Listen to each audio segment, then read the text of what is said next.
Perfect. Perfect.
Perfect.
What is going on, everybody? How are we doing? I'm stoked that we're able to get to do this on the eve just about of training camp as we get to dig into a little bit of Bears defensive footage. You guys have asked about this one over the course of the offseason, and I haven't had a great rationale to not do it. So let's dig in. I mean, I know, especially as I was going through prepping for this one, and yes, I did have time to prep, thank God.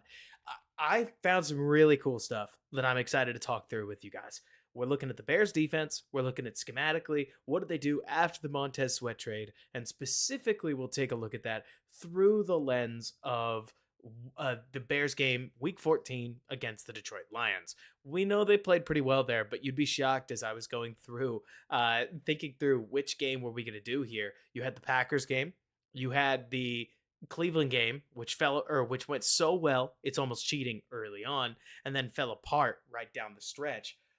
The Lions game was a nice mix of things that went generally well, but a couple moments where Ben Johnson caught the Bears, and a nice balance of schematic things that went well, players making plays, and everything in between.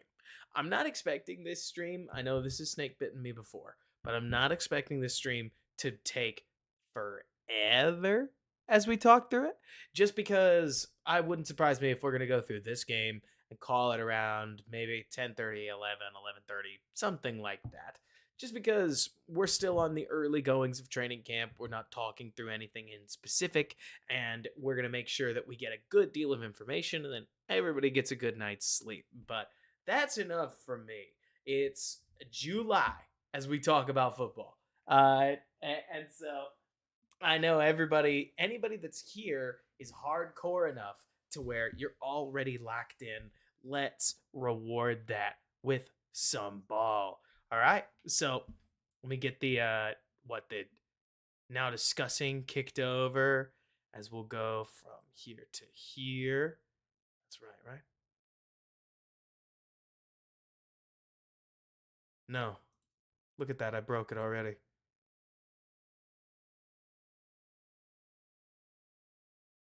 Gosh.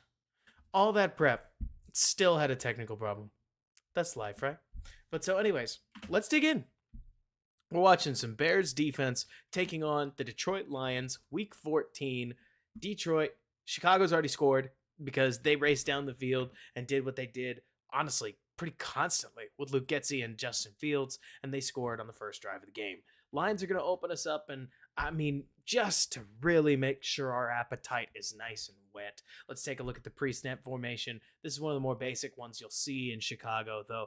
You have got a nice little double one technique pair right here with Kyler Gordon head up on the nickel, or the slot receiver, and it's a basic 3-4 or 3 wide receiver formation with what looks to be one tight end, so 11 personnel, 3 receivers, and all the Bears DBs are off the line of scrimmage. But that doesn't stick around for too long, as Brisker is going to head into what seems to be it's a running play, so it's always tough to tell where specifically he was going. Was he headed to flat if it's a pass play? But they're going to run a lot of cover 3. The Bears ultimately fit the run, and we see a nice little display from Montez Sweat. Now, if you know me at all, you know that I love watching number 97 go to work, but here it looks like the Lions are running just a basic wide zone to the right of some kind where Monty has a track to where he can push back up when Jones penetrates, and we see Montez Sweat show off his range, closing the edge down really pretty well. I mean, Montez Sweat as an edge protector, I think he's significantly better than the Bears across from him, not just in 2024, but also in 2023. And his ability to close that space and bring Monty down for a good 5-yard gain. I mean, as the offense, you'd probably be happy with this, but also defensively speaking, 2nd and 5 is far and away from the worst down and distance that you could be looking at. In terms of individual performances, I have absolutely no idea how specific will be, but this is pretty basic way of playing it from the Bears defense. Edwards does a good job of getting in the way and forcing Montgomery to try to go around him, but there's only so much you can say about a 5-yard gain on first down before you're talking it to death, and that's about where we are. It's interesting to me watching the way that the Bears defense responds to a lot of the Lions' motions Here it looks like Edmonds bluffs a blitz. They really don't do this often, right? This motion that you see as Laporta is going to come across the formation right here. Though I want you to keep in mind that the Bears are in base, which they weren't in often, where you've got Sanborn, Edmonds, and Edwards all on the field. And it sure seems as if they did a lot of that in response to the Lions' 12 personnel, which, for anybody who doesn't know, just in case, look, it seems as if on YouTube we're at only a couple of active viewers, which means I imagine we're all hardcore people. But this is a running back, and that is a terrible drawing. And then this is your tight end number. So when you hear 12 personnel, that's one running back, two tight ends, and they like to line one of the tight ends up as a fullback or at the minimum like an H back. And when they did, the Bears liked to flex into a more base personnel look. And then they'd also go ahead and roll Brisker down from that upper part of the box, like more safety space, and into the linebacker space. And I got to say, if you guys come away from this game feeling like I did, especially while watching the first half of it, Brisker's ability to make plays within the box at the line of scrimmage, it is a real head turner. For as much as I know, I want safeties and defensive backs to be able to make plays in coverage, and I kind of poo-poo tackling from a DB perspective. Jaquan Brisker is a really, really firm tackler and a difficult player to block, especially in the run fit. And that's something that I think has more value the more games I'm watching of his. I mean, you joke about it, Spectre, but in a simple play that doesn't matter, Brisker is the type to where a receiver tries to put his hands on him and he's just going to shed him in a lot of cases. Brisker has really solid contact balance, but Kaiser, you mentioned Brisker isn't amazing in deep coverage. How is he in coverage closer to the line of scrimmage? A lot better. But I mean, a lot of that's because Kaiser, anytime that you aren't in coverage in a deep area, you passed it off to somebody. So then let's think through this, right? How often are you going to be in man coverage at the line of scrimmage? But if the player goes deep, it's not your responsibility anymore, right? That's going to be in a zone, or maybe your zone's slightly bigger than that. Maybe you do have man coverage right here, but that man coverage is a bracket alongside a linebacker that's covering any in breakers, and then all you're really doing is sitting outside shoulder and covering something outside. Most of the time, if you are in coverage at the line of scrimmage, it's assisted in some way, shape, or fashion. And Brisker can handle that because a lot of guys can. It's the NFL. Generally speaking, if you're a defensive back, you should probably be able to handle that. But I hope that makes sense. Here we see, believe it or not, Yannick Ngakoue try to make some level of a play. Justin Jones and Jack Sanborn are also going to war. Kudos to Sanborn especially. You see, what is this, the center? Yeah. So it's the center 60 who's going to come off his mark, and Sanborn does a pretty solid job, if you ask me, for a linebacker against an offensive line, of finding a way into the play. But Justin Jones also actually goes to work against the left guard right here. Man, trench warfare. And then look at Billings, too. I just like watching Billings attempt to overpower people because it is fun watching 97 go to work. So 97 is going to force that first cut to get Montgomery into the lane he wants. Justin Jones ends up shedding the blocker in front of him, and the Bears bring down the running back for a gain that should push him to third down. Yeah, 3rd and 3. It's a down we like to be in. And Billings is a hog, man. That guy is a worker. So now on 3rd and 3, we've taken Billings off the field. Let's take a look at how they respond to motion again. It sure feels as if the Bears' plan going into this was that they were completely comfortable with Tyreek Stevenson one-on-one against Sam Laporta, and they wanted to make sure that they stayed in some kind of man coverage, especially on third downs. I think it's interesting looking at the way the Bears defense constructed a lot of their key down attacks. But if you motioned the tight end across the field, they were going to pull that corner and pinch him on somebody, even if that means walking him across the other side of the field. We'll get there later. But on this down in particular, another thing, taking a look at this, I like the way that the Bears varied their fronts which wasn't something I think I really picked up during the season. But a lot of times when Matt Eberflus's defense is at its stalest, they are 1, 2, 3, 4 down, and that's it. Two linebackers playing off the ball, a la Indianapolis. But it seems as if Brisker's flexibility as that nitro linebacker, I mean, again, Spectre, you joked about it, but this is something that you saw a lot where when you rolled Brisker into what would be a common linebacker position, especially with the tight end flexed on the line right here, that lets you put TJ Edwards in a spot where he could easily drop into a zone, or he could be coming off the edge to open up something else for someone else. It's an alignment that forces the offense to put Jahmyr Gibbs one-on-one over here, just in case, and then it leaves the rest up to the defense. And here you get an NFL play. I mean, to me, this is as NFL gets, where you're looking at cover one.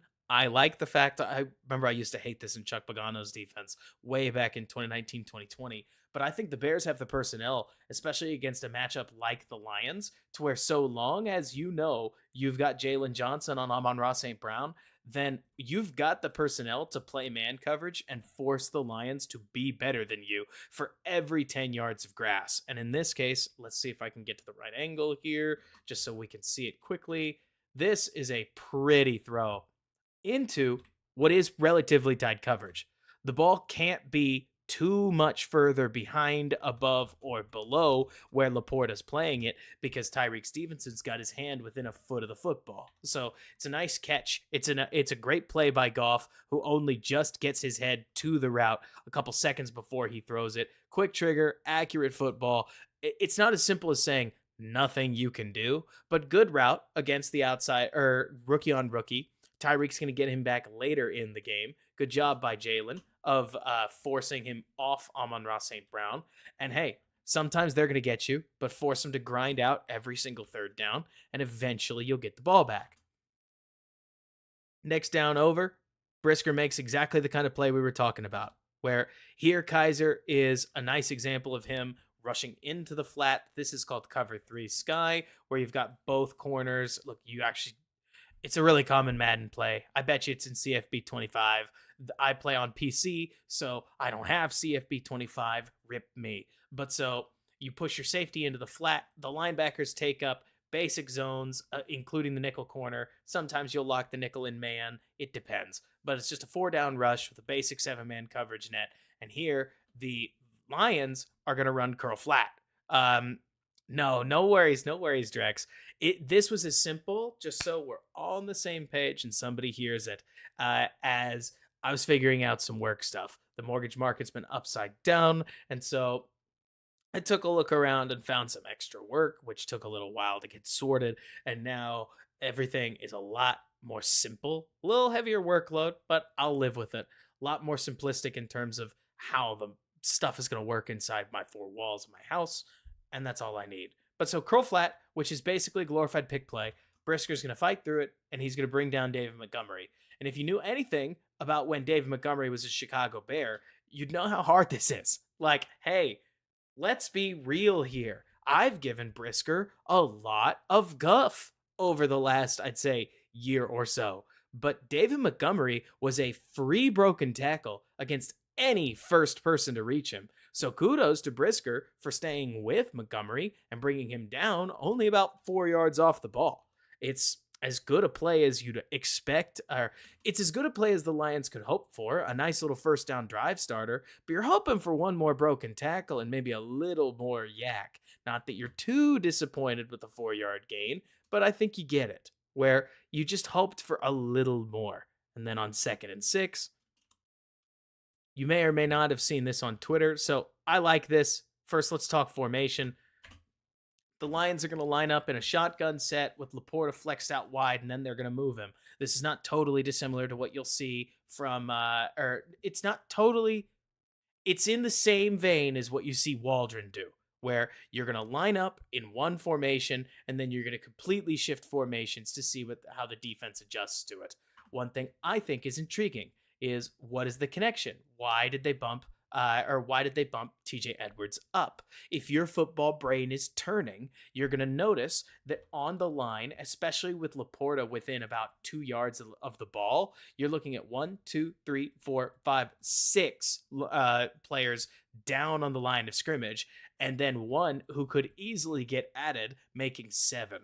I do appreciate the fact that the Bears don't just sit in static fronts and instead respond to a lot of these potentially multi-gap situations by flexing out their defensive line and getting a little wider, especially as the run game popularizes sideline to sideline. If I am a Bears fan, and I am, I don't want to see the Bears getting gashed up the middle insofar as you're able. Make sure your defense is stretched out sideways to compensate, and that's exactly what flexing TJ does. And then, again, you see that? Brisker coming in to replace. So now we're 5 wide, but we're also 1, 2, 3, 4, 5, 6, 7 in the box, which pretty strong 7. Okay.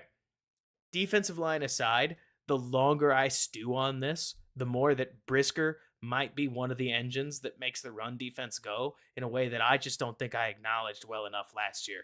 Could just be a 1-game appearance, but his flexibility to come sit down here. Think about it this way. There are enough safety rooms out there with an Eddie Jackson and a Kevin Byard. Can Kevin Byard flex into this role? He can. Is he going to do as well as Brisker is? Much less. Brisker's a tank when it comes to the run game. But here, it's Andrew Billings who makes a play because he draws a flag. Bears do a nice job covering this with it's just on the back end because we know that Robert loves his DBs. We're just running cover 3 as we get 1, 2, 3. It looks like beyond that, it might just be a blitz, like a 3-3. Let's see. Yeah, it's a 3-3 blitz with TJ blitzing, 5 going, and then 1, 2, 3 under, 1, 2, 3 deep. So 3 deep, 3 under blitz. The Bears pass it off fine. You need Eddie to come out of the skybox to cut off Jamo Williams, but ultimately I think Brisker does a good job here of making sure he gets his eyes behind him, figure out where the pass threat is, and step just far enough over to where if Goff throws this ball to Jamo, you have to think Brisker's able to make a play on it. You have to, because that's just way too much space. This forces Goff to throw a ball across his body. It's not accurate, but if you saw what was happening in the early part of the play, it doesn't matter anyways, because it's 97 who gets up on Frank Ragnow, I think that is, and catches the rare tripping call. And look at this in slow motion. Billings, hands on, goes down. That's 15 yards the other way, baby.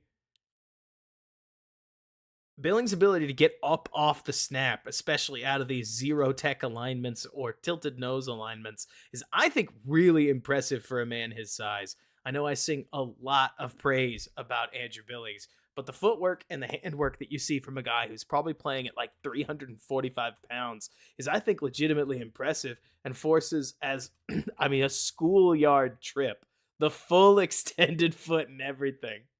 It's a flag for a reason. But so, Spectre, let me see. You mentioned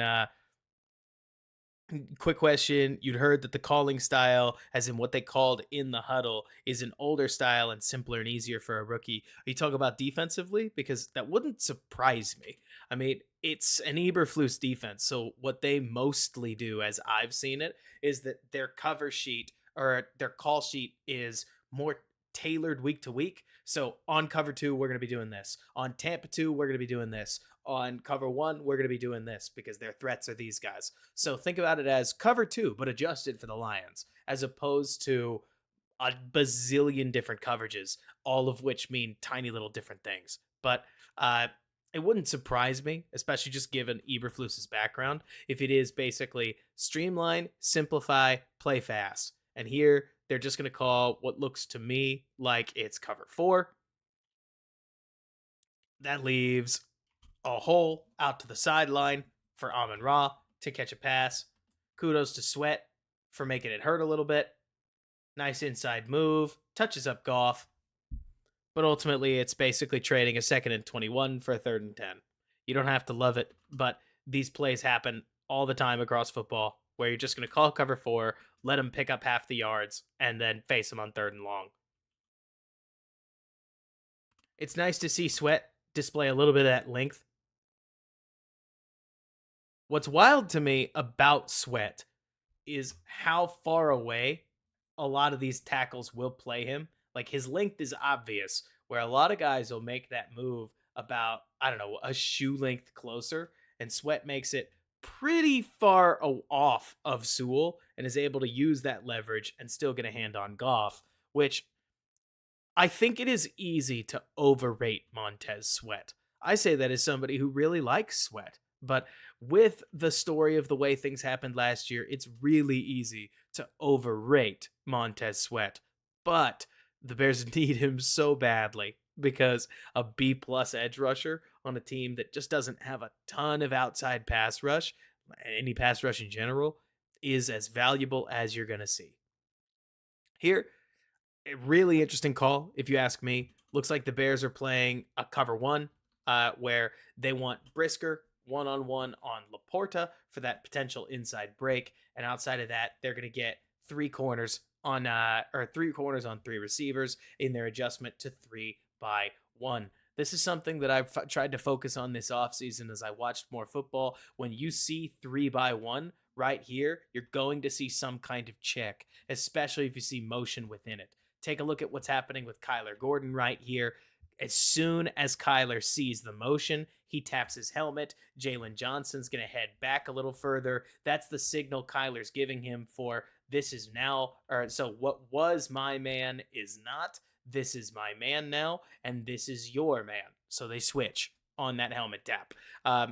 Who knows? Maybe it has something to do with who goes vertical, but the Bears are able to pass it off beautifully. Goff doesn't really have anywhere to go with the football. And in case you didn't watch the linebackers, the Bears had lined up in another one of these 5-down alignments. Nice little bear front action, and they're going to blitz Edmonds too. And I think when Edmonds gets downhill, he shows that speed and can be awfully scary looking. I know.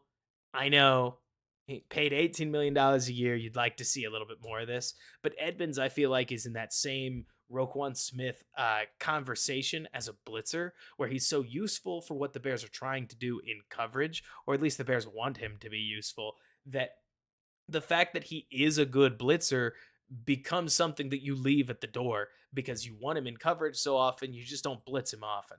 When he does head downhill, he can blow somebody up, he can get in somebody's face, and he can create time.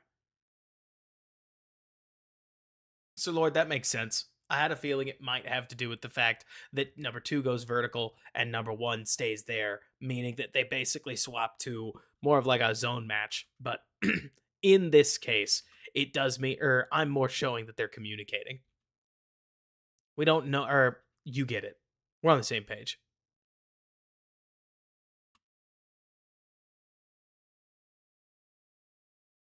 The rare Yannick sack. Just bull rushes through his man. Ngakoue gives up enough rushing gains that I'm not going to freak out about it. I mean, especially in this game, 91 gets run at early, often, and consistently. Here we see another motion.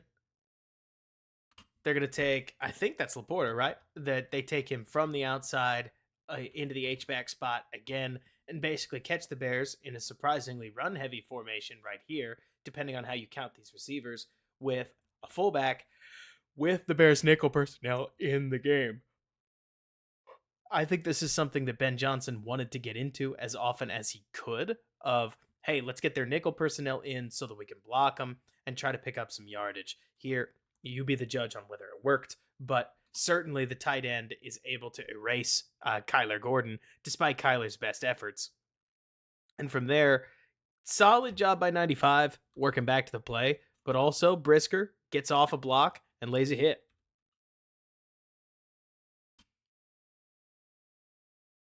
Ben Johnson had a clear plan, and that was to try to bully the Bears on the ground.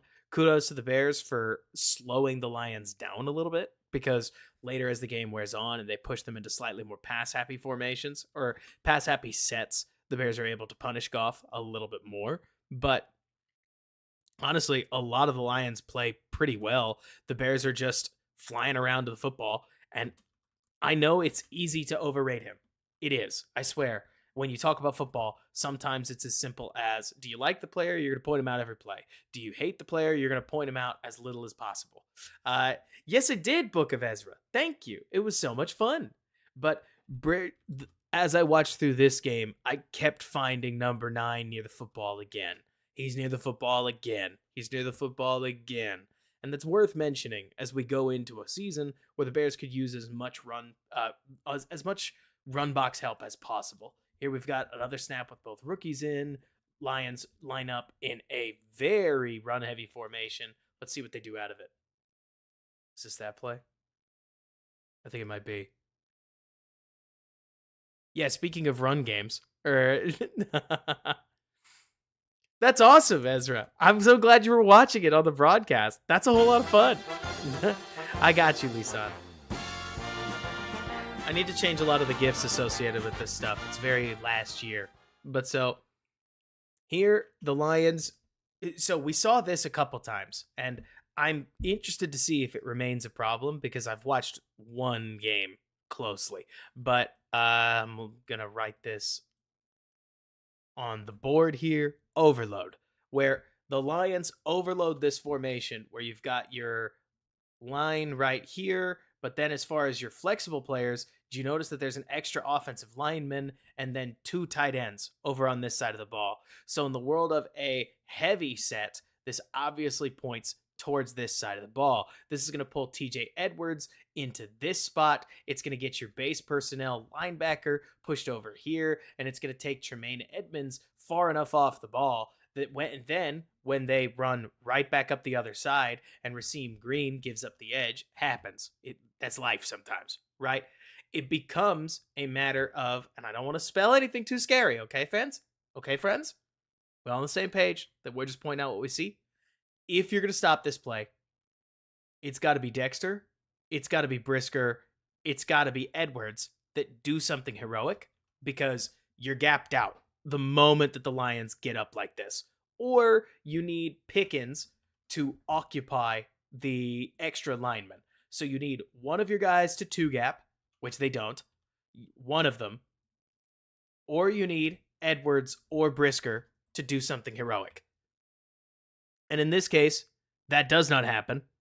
The block goes perfectly according to plan. I mean, execution-wise, this is really nice from the Lions. We can point that out when we see it, where the lineman gets Pickens' shoulder turned, Dexter over penetrates, Edwards, his shoulders are turned, Brisker's pushed out of the play, and then you get a first-round pick sprinting up the gut, outraces Edmonds to the spot, and at that point, it's a foot race between Gibbs and Eddie Jackson, and Jackson is just barely able to edge him off the side of the field.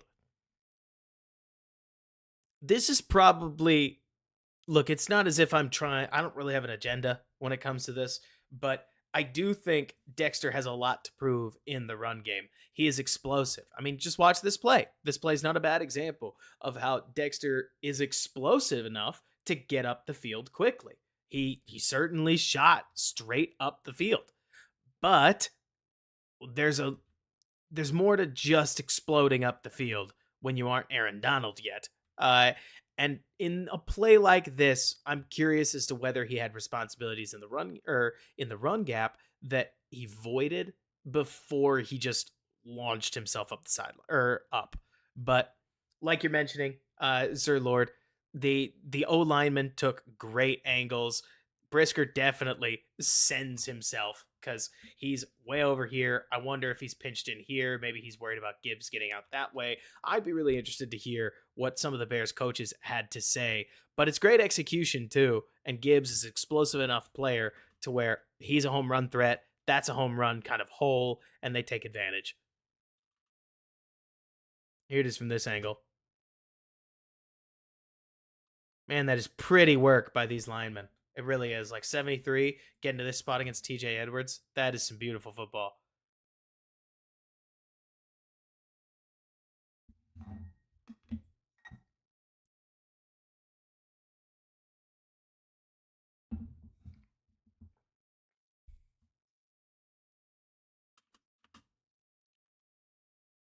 Here you've got a neat little motion from Laporta.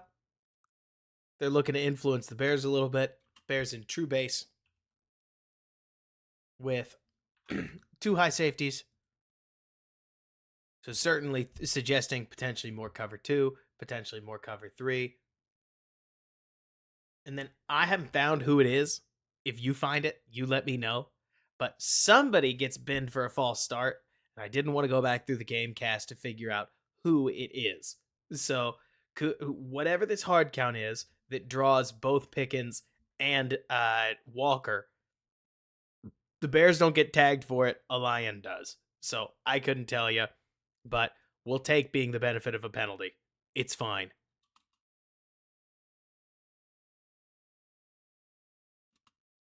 First and 15. By the way, Austin, Blackhawks versus Blues in the Winter Classic.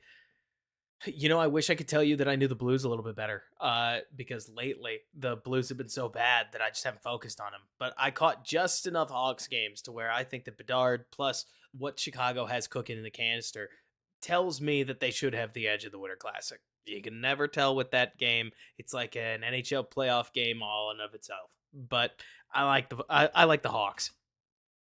Plus, it'd be a fun story. Here, Detroit goes from 2x2 to 3x1. So the Bears are going to check into whatever their 3x1 plan is. And for this game, I think it was just cover 3. I mean, I can't say specifically, but it looks to me like Jalen's certainly setting up for it. And the Bears liked, whether it was Gordon or a linebacker, to just have somebody head up on Amon-Ra St. Brown. But so here on 1st and 15, we see them drop into, just cover 3. I mean, honestly, pretty standard cover 3 at that. With Brisker playing cover 3 Sky once again. Remember, that last word really indicates where that safety's going. So in this case, cover 3 Sky tells you it's cover 3 with the safety in the flat. But so, Ezra, I can if you really want me to. I'm sure it's not going to surprise you that I don't really want to go back and rewatch that game for a couple reasons. I could tell you guys were open left, right, and center in part because the Packers receivers played really, really well. Like, the Packers receivers had a great season last year. Dontavion Wicks and Jaden Reed looked really dangerous all season, and the LaFleur was able to call up some stuff that put too many of those guys with too much, and gave them too much space to break against Bears corners that seemed like they were stuck in the mud at times.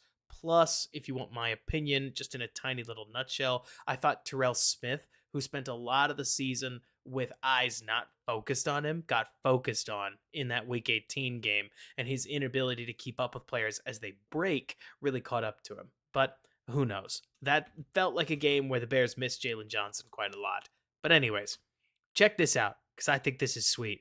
TJ Edwards makes a beautiful play on a ball underneath. That is an incomplete pass, where the Lions, or at least the Bears, within cover 3 right now, their general gist is to, or their plan is to leave Tyreek Stevenson manned up insofar as they're able to, and live with that. And then TJ Edwards sinks to his spot. This, to me, feels like a coaching decision. Sir Lord, I'm curious as to what you see. But as far as cover 3 goes, it looks to me like TJ Edwards is staring at Amon-Ra St. Brown nearly the entire play, probably because the entire Bears defense, I mean, look at all 3 of them, honestly, are well aware that Amon-Ra is the very likely number 1 target on just about any passing play. So all 3 of them are dropping to their standard cover 3 landmarks, and Laporta actually looks like maybe Goff could fit it to him, but it'd be a daring play. You'd have to push that ball to him right now. And with TJ Edwards dropping to his spot, the only reason you'd really earhole him is because Edwards is tuned up to drive on St. Brown. So Goff pulls the ball down, Edwards sees him do it, and the moment that Edwards sees him turn towards St. Brown, he's already moving, and it is a really gorgeous deflection. I mean, this is heady linebacker play. And Edwards is great in these short zones where he can expose a target and break on the football. I also want to point out, I think Jalen Johnson does a really good job on this particular play call because I think Eddie gets caught camping. Look, guys, I love Eddie Jackson, but it's been a season of him, or an off season of him not in a Bears uniform. And I got to tell you, the more you go back and watch tape of one of your favorite players, at least last year, there are a few too many moments of Eddie looking a step slow, which we were already seeing a little too much of in 2022. At least you saw more of it than you usually did.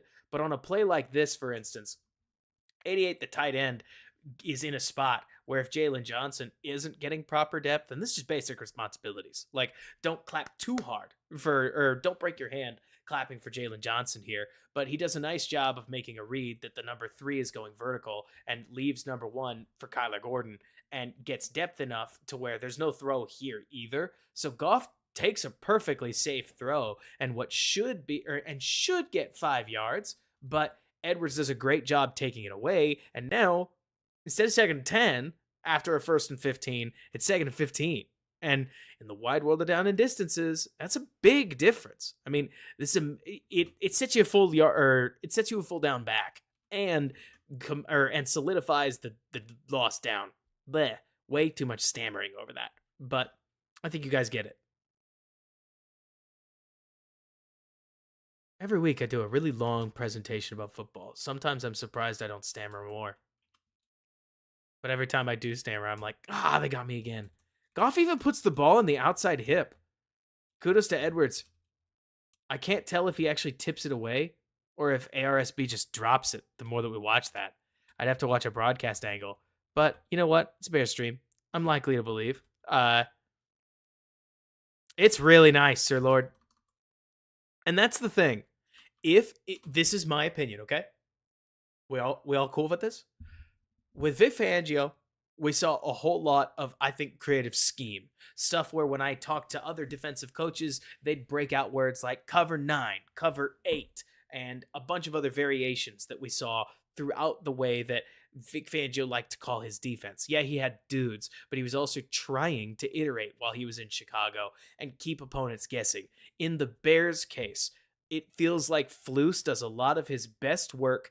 Yeah, when he mixes up the calls a little, like Flus will get caught, especially if he plays too much zone or too much man, and a healthy balance of the two helps him remain away from, I think, his biggest flaw, which can be predictability. But kudos to Flus, because this was true in Indy too. The Bears defense is tuned up against certain looks. Here, they know, like, Edwards has no concern on what he's looking for. He's thinking Amon-Ra St. Brown the entire way on this first down play. Finds him, makes a beautiful break on the football. Massive kudos to Edwards, but the coaching staff has to get some credit for a play like that because players don't just freelance in that capacity. Yes, it's a really wonderful athletic feat, but they clearly had him scouted, and good for that. And yes, MT Bread, JJ was out for that game. And I'm kind of with you, Sir Lord, where the Bears D, outside of, I thought Stevenson had a really nice game. A lot of the rest of them a lot of the rest of them played like they were playing in mud. Let's see. The Edwards pick for the Brown. TJ had quite the break on the ball. Edwards is great at reading the quarterback in these situations. Here's Brisker making another nice play. The Lions honestly set up this tunnel screen, I think, as well as you're going to, but this is a funny example to me. I love, the more I analyze play calling, or at least try to get a feel for what guys are calling, I think it's so interesting when you run into a play like this, where the Bears had the right guy fall off the line of scrimmage at the right time. Like the Bears are running what I've always heard referred to as a replace blitz, where 95, DeMarcus Walker, is going to fall into a zone as TJ Edwards blitzes. But the Lions are running a kick-out screen to the left-hand side. So the Lions are looking at numbers, assuming that 95 is going to attack, and he doesn't. Because of that, Paneser, or who's the left tackle? Is that Decker still? But whoever it is, 68 comes out and has to block Walker. And that forces this screen further inside than they expected it to. The moment that happens, now everybody's angle is a little bit off. Brisker does a decent job of getting back to where he should be and ultimately pulls the guy down. There may be plenty of games where this isn't the case, and I don't want to get too high off of one football game after a good, healthy breakaway. but I don't have a lot of memories of Brisker getting his ankles broken or Brisker missing tackles. So maybe there's something there, and maybe he ends up being more important than I gave him credit for. And I would be fine with that. Cooper! Yes! Thank you! Thank you so much! Okay, so thank you, Cooper. Yeah, Bradley, you're gonna get some of that. Where Bradley mentioned 68 with a block in the back. In many cases, no, actually, that's pretty block in the back. I guess maybe somebody would say hand on the side, but especially with him pushing him over, sometimes those surprise me too. 3rd and 10, but Coop, I got you. So my hope here, over the next couple weeks, look, we'll see. No promises. Is that I'll get back to our normal streaming schedule, and I'm gonna go through and actually put out the draft breakdowns, because look, it's just my opinion, but I think a draft breakdown is more fun to engage with now as opposed to in May. Because if you feel like I do, by the time you actually get to the draft, yeah, you want to get to know the players that you just got, but like you haven't seen, you're not fully at the point where you got to training camp yet. Now we can go through and we can take a look at who did the Bears add, what do we really realistically expect of them, and then I want to take a look at some of the key sophomores too. Like, what should we expect of Dexter? What should we expect of Darnell Wright? What should we expect from Tyreek Stevenson? So hopefully we'll get through all of that. That's a big old content array. I'm sure I won't get to it all, but it's a nice place to start. I love this. I think the Bears. So this is something where when I'm watching it, to me, one of the bigger differences that we saw between, let's call it weeks 1 through 5. Look, I'm just going to call that Alan Williams, because who knows? But one of the biggest differences between that and, let's say, weeks 8 through week 18, Eberflus, was the willingness to vary the look, where the Bears' look is pretty static. I mean, they want 1, 2, 3, 4 down. They want their will linebacker. Based on this, they want the will linebacker here. They want the Mike linebacker here. They do want to play a nickel, so they'd have Kyler right here in like a 3 yards off the ball man. And then their corners and safeties could be wherever. That'll be disguised, but let's set it up for cover 2, just like it's set up right now. That's what you'd be looking at. In this case, one of my favorite things that Flus started doing was, especially on key downs, this is a 3rd and 10, right? He would vary the look. So instead, you get a double A gap mug where both linebackers are stuffed up into the A gap, and you're forcing the opposing defense to make some kind of a check. And then Brisker just speeds down from the skybox when you get one more man over here. So the blitz look gets that much more dangerous. Instead of matching man for man, like say Jackson moving down here and Brisker moving over here or something like that. Instead, the Bears just push Brisker down and basically say, well, okay, there's one less guy to cover, so come on down. And who knows, with the way Unique is reacting, looking up at Brisker like that, for all I know, the check may have been, yeah, okay, so Unique's calling for that check sooner. He's like, roll, roll, roll, roll, roll, by the looks of it. And, it's funny, because on a play like this, you tell me, did the Bears defense make a play? I don't think so. Like, I love the look. I'm all about the aggression. But it's easy for your aggression to get punished when on a play like this, ooh, catch the football, and who knows? Like, if Gibbs here catches that football, we are in a dangerous spot. And it's the wrong guy with the right look in front of him. And I'm right there with you, Sir Lord, where you got smoked. I think he easily could score in that situation. So, wonderful drop where maybe you could say that there's an element. Look, let's not pretend, okay? We all watch too much sports, okay? Do we have anybody who's watched basketball or hockey in this chat? I know we've got Austin who's watched hockey, but the point, you see this in football too, where sometimes the look is so good that a player gets nervous because they understand the opportunity in front of them. This is the center cut 85-mile-an-hour meatball that the batter fans on anyways because he's too excited. For all we know, some of the aggression helped make something like this happen, but that's giving a little too much credit that you don't need to give to a coaching staff. Like, I get it, that's sports, but this one, Ben Johnson, I think, wins the mental battle. Yeah, it's the wide open three that gets bricked. Exactly, Chicago, where it's like, this is the look. Coaching battle wise, you got him, but it is a house call and forces the Lions into an uncomfortable 4th and 10 because the ball's still on the 35. And if memory serves, the Lions don't particularly like their kicking game. So the Bears actually send another blitz. If anything, it looks like parts of this blitz are a little all over the place. Bears go 3 under, 1 deep. And hey, here the aggression helps a little bit. Goff forces one, and Jalen jumps in front of it. Now, I think this is always the relationship between coverage, coverage and pressure is always a funny one, right? Because better pressure makes for better coverage helps create some pressure. This is a great example of how on a 4th and 10 play, the pressure forces the ball out. Goff's got to throw it. It's a cheap interception. There's nothing wrong with saying that. I mean, he's throwing this and not taking a sack because he has to, if you ask me. Let me see.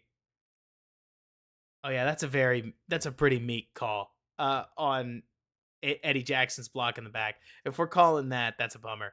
But kudos to Brisker for getting around.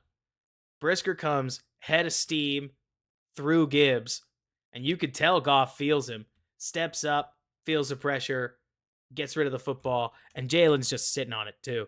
Kudos to Johnson, because I think Jalen does a great job of watching both of these angles, knowing where he's got help, or not necessarily help, but keeping an eye on Goff, reading where he wants to go with the football, and staying in really wonderful body position. This is as free of an interception as an NFL DB is going to get. Situation sure helps force Goff's hand, but we like to see it anyways. Come on. Interceptions are fun, no matter when they come. But Jalen does catch a small break because we don't love to see the ball pop out. We do love to see it go back out of bounds. But so let's see. Zeke mentions, I know we're talking about defense right now, but thoughts on Caleb's contract? Are larger deals before playing a snap in the NFL going to become the norm for NFL top draft picks? So Zeke, good question. To quickly touch on that, right?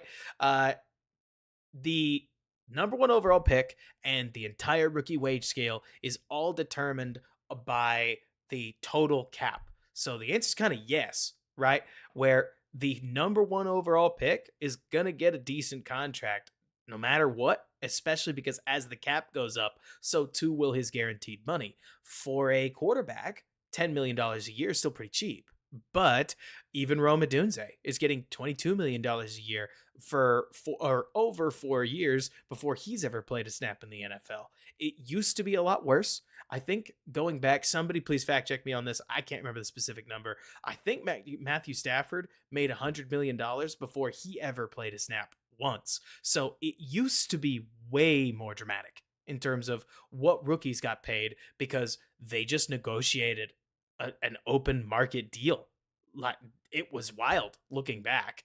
But the rookie wage scale is going to put anybody with the number 1 overall pick in a place where it's always going to look like a mid-sized free agent deal no matter what happens. It's not going to feel like a second, or it's not going to feel like a steal.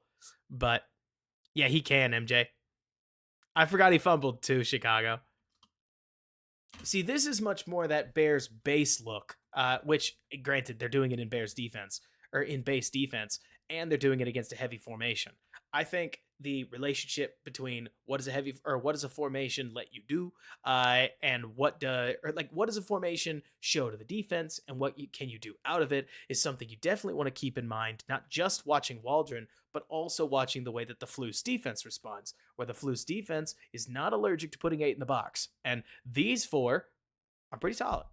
Like, I don't want to freak out too much. But if there is hope for the Bears' defensive line, especially against the running game, it is this man right here. It's Andrew Billings, and it's a pretty solid 4 guys behind him whenever they put 8 in the box. You just don't want to put 8 in the box that often. But on a play like this, it helps. Look at Sanborn get downhill. I mean, look, I understand that we all love watching touchdowns and that this is a very pass and DB friendly channel, but I mean the violence that you see from the Wisconsin linebacker. I mean, that's just fun, right? Look at that. Sanborn gets that shoulder down and blows that play up. No lead block there. Beautiful work. I do think it helps that I'm always going to talk about a nose tackle if I get the chance. When you see a 345-pound man move and work like 97 does, I always find it inspiring to watch. Sanborn is the big play here, but it helps a lot that Billings is able to create enough noise up front that Montgomery can't just roll casually off the side and create a new lane. Instead, he's got to spin into another man because who's this? Edwards does a decent, he doesn't do anything too crazy. He's just kind of in the right spot. But you get enough muck that everybody else just flies into flies in for the rest of the tackle. It's 2nd and 7.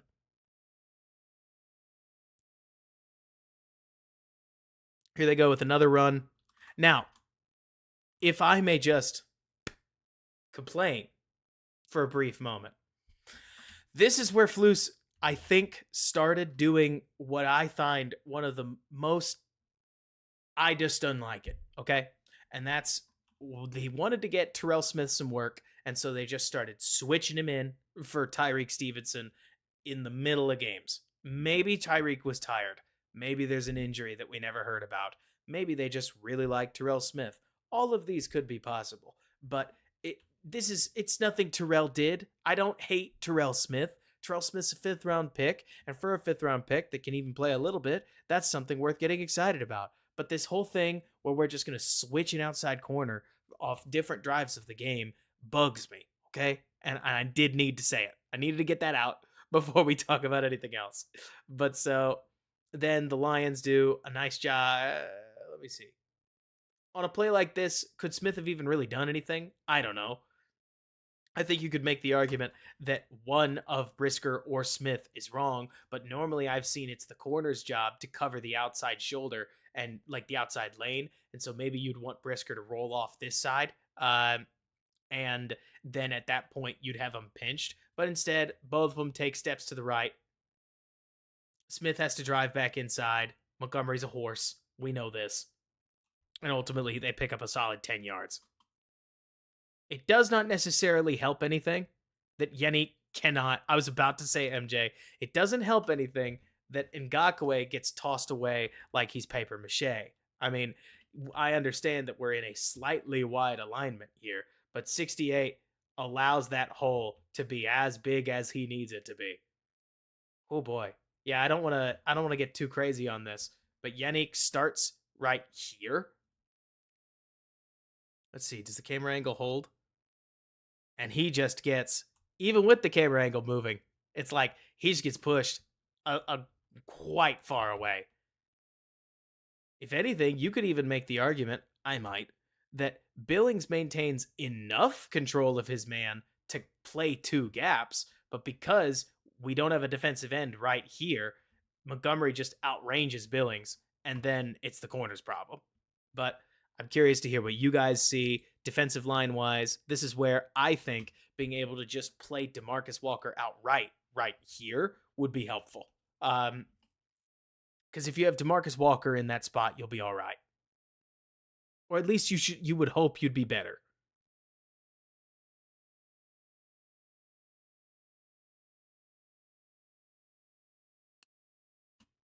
And that's the thing, Zeke, right? Like you wouldn't have noticed because the Bears only had the Bears have had the number 1 pick just about never. Like for instance, you talk about Trubisky's rookie deal, which was $29 million. Take a look at the number 1 overall at that year. Wasn't it closer to, because I cannot remember, wasn't it closer to 32?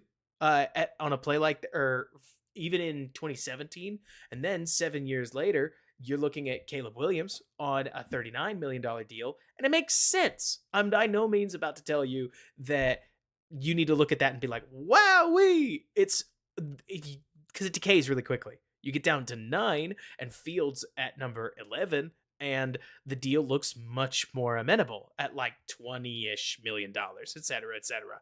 But when you're talking about the number 1 overall pick, they make quite a bit of money. Quite a bit.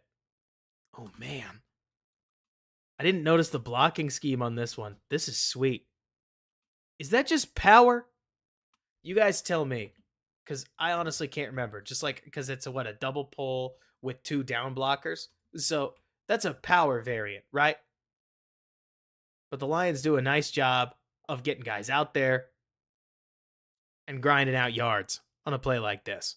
Yeah, Jim, I think MJ was overstating it, and that's all right.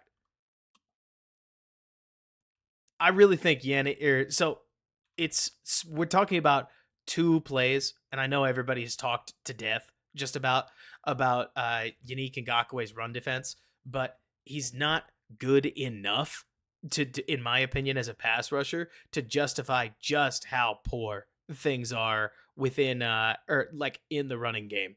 And then Brisker just gets lost. Well, he's trying to track Montgomery, and he tracks him to the outside. Montgomery cuts it back up the center. So I guess you could say that's what's partially going on.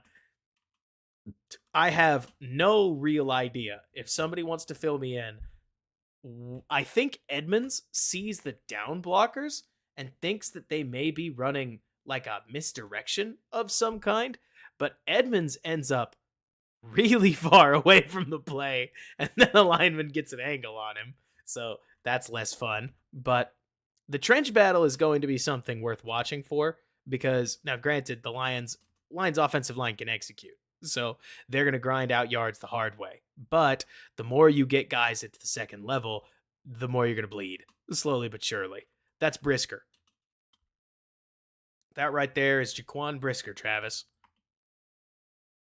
He's a tank when he makes contact, but sometimes it's getting him to the contact that can become difficult, let's say.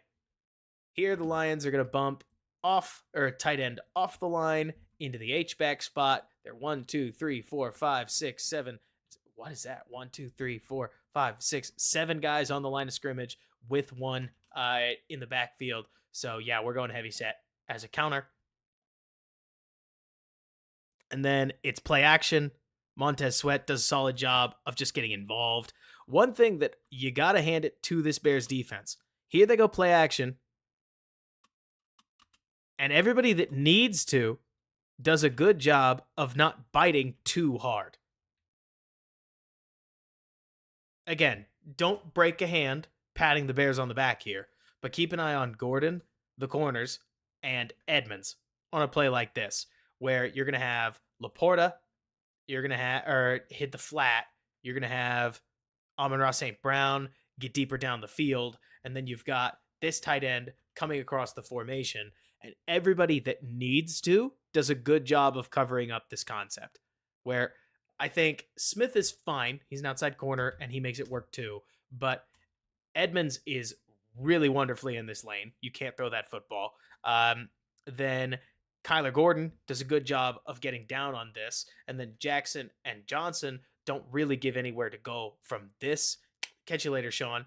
Meaning that Goff just has to get rid of the football, because the Bears have the right guy coming downhill in Montez Sweat, where, in my opinion, one thing that I think is also really nice about Sweat is in moments like this, you can literally make the quarterback feel his length, because a hand on your arm is always going to make a quarterback feel like you just got to get rid of the football, especially one like Jared Goff that isn't just going to outrun somebody, which to me is useful. I would tell you, Quentin, in my opinion, I think Sweat's length continues to come into play. Like, let me try to phrase this, and I'm going to try to pick a decent metaphor here. Like, there are some of these players, Q, that we'll watch, especially as pass rushers, that they're good pass rushers and they can get close to the quarterback, but once they get close to the quarterback, that's about as far as things go, right? They're explosive enough to get near, but they're not quite that psycho athlete that's going to make 50 or 30 million dollars a year, and so they're fine, right? But so then taking a look at things, it's like I personally can't help but take a look at Sweat, and I see an athlete and a pass rusher that's solid, maybe a little better than solid, but it really does feel like his length lets him reach out and tap quarterbacks and create discomfort that a lot of guys with shorter arms can't do. And so it feels to me like on plays where he is in the neighborhood, this also plays into the run defense. I think he is able to create, he kind of has like an aura, I would almost say, of effectiveness that some edge rushers don't. And I'm not trying to be too highfalutin and too abstract, but I think you get what I mean, that everybody's aware that he could just reach out and tap the ball away, especially when you talk about quarterbacks. And so Sweat being in the neighborhood or Sweat pursuing you, you can tell quarterbacks like Bryce Young was another one, treat it a little differently than just anybody.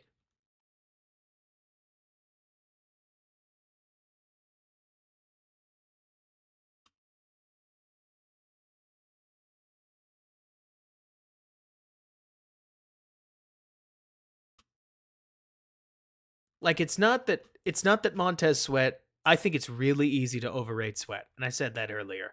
But a tap on the arm and knowing that he's a good enough athlete that he didn't run himself out of the play, you can tell that there are a lot of quarterbacks, Goff being one of them, that know that they got to get rid of the ball. Oh man, Billings did get rocked. He just got picked off.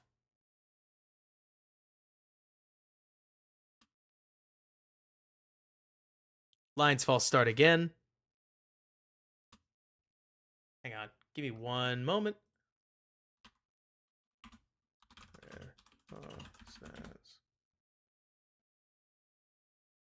Don, I hear where you're going for. You know you're always welcome to speak your mind on this channel, but it does feel to me a little bit weird just pointing this out that when you talk about the way that the Lions played against the Bears, you're talking about a game where he had more interceptions than he had touchdowns, and then he came to Chicago and he had more interceptions than he had touchdowns. So yeah, I mean, sure, the Bears did play some awful quarterbacks last year. They'll play some more awful quarterbacks again this next year, but it's not like Goff did any better. And in fact, he posted, what is this, 68 and 54? Are those? Yeah, it looks like it's two of his worst rate or passer ratings overall in the season. So again, I hear you that I don't think that the Bears defense is what some people are trying to make it, but maybe the Lions aren't the team to make that argument from. But do you? You're welcome to think whatever you'd like. Anyways, let's get back to it. Let's see. Rainey Rainey mentions, is it still fair to call Flus's defense a cover two base, given how much we played cover one, cover three, and cover four over the last season? And if we're running more modern trendy schemes, or are we running more modern trendy schemes? If so, why do you think?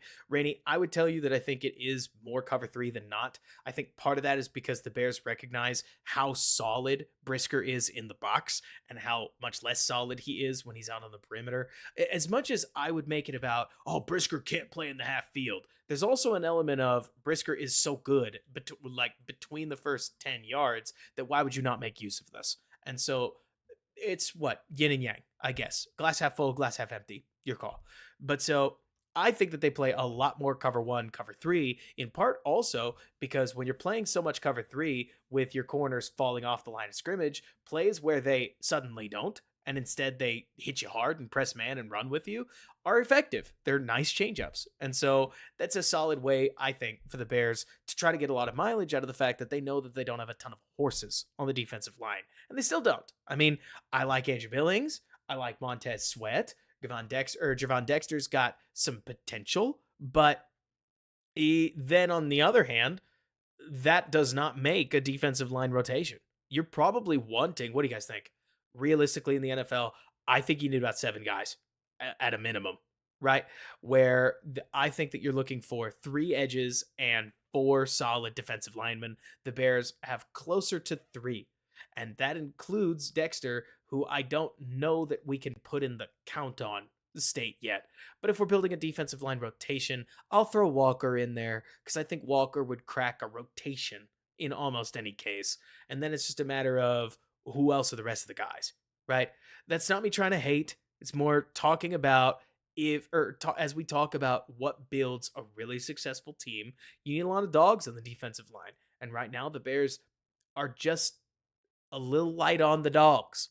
And I think it's a big question of what they do to add there. I hope that they don't just spend on a relatively expensive, but also not that expensive edge and call it a day. When you hear me on different podcasts personally talk about wanting to more explore the trading market, I think that that's something more intriguing than a lot of other options because I think the Bears need a top end difference maker more than they just need, I don't know, the next Angela Blackson or something like that. But anything helps, especially if the player can play a little bit. So we'll get there. Um, Thanks so much for tuning in, Audrey. And yeah, you're right, Travis. A lot of teams are playing tons of cover 3, especially coming out of the Legion of Boom era. I mean, I granted, it's not like I could tell you what was going on in football trends before then, but it sure feels like the Legion of Boom repopularized cover 3 and just put it everywhere. But so it definitely felt as if Eberflus calmed down on how much he wanted to use cover 2 for a couple different reasons. I bet you a lot of it has to do with lack of talent on the defensive line, because if you're going to call those cover 2 type coverages, you want your guys to win before anybody gets to the honey hole. But we'll get there. But so that's my 2 cents, Rainey. Probably not perfect, but it'll do. Jim, it wouldn't surprise me if the Bears will try to run or the Bears will try to rotate Brisker and Byard a little bit more often. By the way, how funky is this? Like, check this out pre-snap. So what is this? 3rd and 8, we're looking for 8 yards, and we've got Penei Sewell out here. So this reads screen all the way. You got to make sure you don't get caught with your pants down, right? Like, you don't want to get put in a situation where you go expecting something that's flat, not going to be there. But yeah, they run the screen they're expecting, and Brisker comes up the field, makes a nice stop. One-on-one hit in a tight window, puts him on the turf. Lions are setting up for a 4th down. Bears get what they want to push them to 4th down, but kudos to the Lions. They were aggressive. They knew they needed to be because it's 10-0. So, and yeah, I see something similar, Travis, where a whole lot of offenses want to get into these 3-by-1 looks, and a whole lot of defenses are responding with some quarter half or some variation of quarters. And you'll see some cover 3. I've also seen a lot of man in response to that. Like here we get a nice 3-by-1 look, and it looks to me like the Bears are in plain Jane cover 1 of some kind. But here, 4th and 3. I can't remember how they convert. Yeah, there it is. Okay, so don't call me a hater, but these are the kinds of routes. Basically, anything with a long stem and an inbreaker, Terrell Smith, I have yet to see him win on. Which, look, I'll do a lot of DB defending for a lot of guys. I think DB is an incredibly hard position to play, especially as wide receivers get better and better and better and better, right? But when there's a certain play that you can't run, or at least that you can't seem to defend, it's not going to be too long before NFL offenses adapt to it. And in this case, they're not worried about Smith. I think that's Josh Reynolds, runs his route smooth, and it's as easy a pickup as you're going to get. But, or at least as easy a deep pickup. Goff also plays it really well. Like, I mean, he stands in there and makes a nice throw under some minor pressure here. Loops it right over Tremaine Edmonds' hands. I don't even think Edmonds does a poor job of playing on where Amon-Ra needs to be, trying to sync to where he's going to go, and then ball comes out. Reynolds does what he can. Bojack overplays it, but he's trying to stop a fourth down. It is a sweet throw. Uh, and yeah, I agree with you, Travis. I think this is where cover three can have its limits. When you're talking about, because you're talking poach. Like if you had Smith here, you bumped Jackson over, and you have one of your safeties lean in this direction, and then you've basically got three DBs on the side, which would be nice. And like you're saying, Q, it's a sick throw and one that keys on the fact that Bojack is frankly deeper than he could be. Or I don't know. It's a nice throw into the right coverage. Running cover three on fourth down is what it is. I guess you're living and dying by what you're living and dying with. But it's nicely played by Goff. Snappy ball, great placement, and they go from there. And yeah, sir, Lord, it does not help that that's the case. That's the other thing, Travis. Especially in today's NFL, sometimes the offense is just going to make a play. And in this case, it's decent integrity, but good job by Goff for identifying that you've got this file down the middle that you're going to get.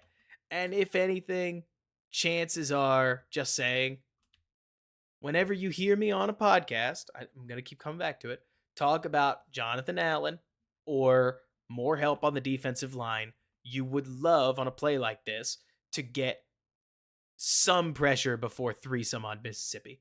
Because what is this? Like a 1 Mississippi, 2 Mississippi, 3 Mississippi ball out kind of play. It's not the fastest pressure, or it's not as if it's the worst example. Like you go back to some of those Aaron Rodgers Packers tapes, we've seen them. You could count to 5. We're talking ridiculous pockets, and everybody's seen them before. But whenever people did talk about a Byron Murphy, glad we got Rome, not trying to dig into that. But whenever we talk about defensive line ads, et cetera, that's where you're looking for a little more juice. Just plays like that. And they go misdirection. Tremaine rolls across the formation, makes a nice little hit. This is just open running. Tremaine gets paid too much, I think, for what he brings to the defense, but I'm a linebacker hater. That's life. If you're not Fred Warner, I'd prefer you weren't paid like him. But again, that's the NFL. First round pick on first round pick. Tremaine versus Jamo. I think that's Jamo, number 9, right? Nice hit. You're glad you have him, even if you'd like him to hit a little bit harder when you're actually playing in the gaps. I like Ben Johnson's call here of misdirecting. They've been doing a great job taking advantage of the Bears overplaying the strength of the formation.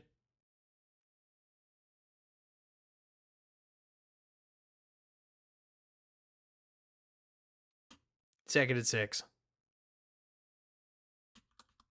We see a lot of this where the Bears start with 2 linebackers in their standard spots, especially against the Lions, who are running the ball a lot. Then they'll push TJ Edwards over towards the formation strength of wherever the tight end is, and then have Brisker basically fill in behind him. And they get him there.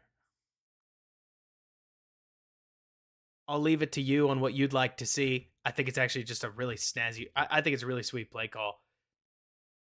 The motion into the jump pass, or into the pop pass, with the running back coming out and blocking Brisker off it's pretty nice. If the shoe was on the other foot, I'd say that's a pretty sweet call for the first down. Defensively, I guess you need somebody to make a better play, basically. But it's going to be tough for Terrell Smith or anybody else to get downhill further to do something about it. That's just nice.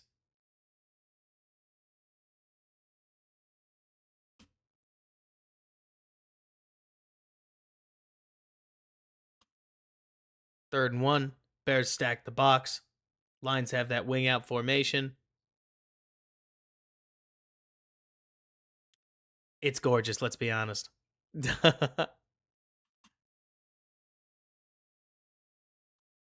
I love this.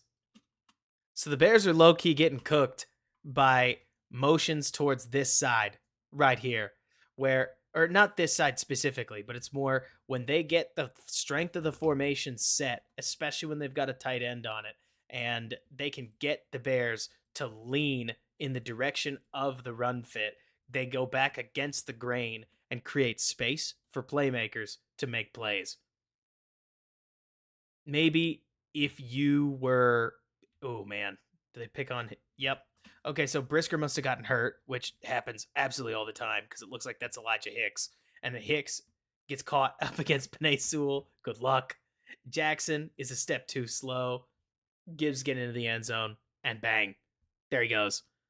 No kidding, Travis. The Lions receivers get after it. I mean, this blocker right here, 82. Well, I imagine he's a tight end, but I guess I don't know, right? He gets out there and he puts a block on Jalen Johnson.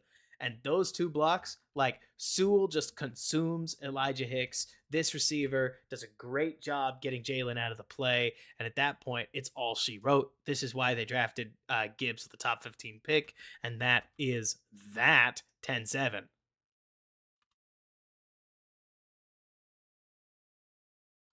I think it's hilarious. It's a very weird trend. But for some reason, right around the time when you see Zach Pickens and especially Dexter enter the game, teams like to run misdirection on them.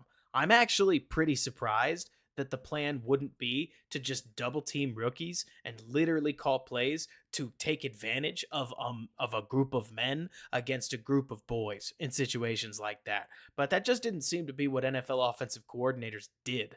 In many cases, for some reason, if Billings is in the game, you were trying to run, I guess, a little away from him, but you really weren't planning around the nose tackle. And then the moment that Pickens got into the game, for some reason, that was when the call sheet tended to lean towards more wraps and more outside hitters and misdirections and flips, etc., etc. But it's funny to me, just a weird coincidence.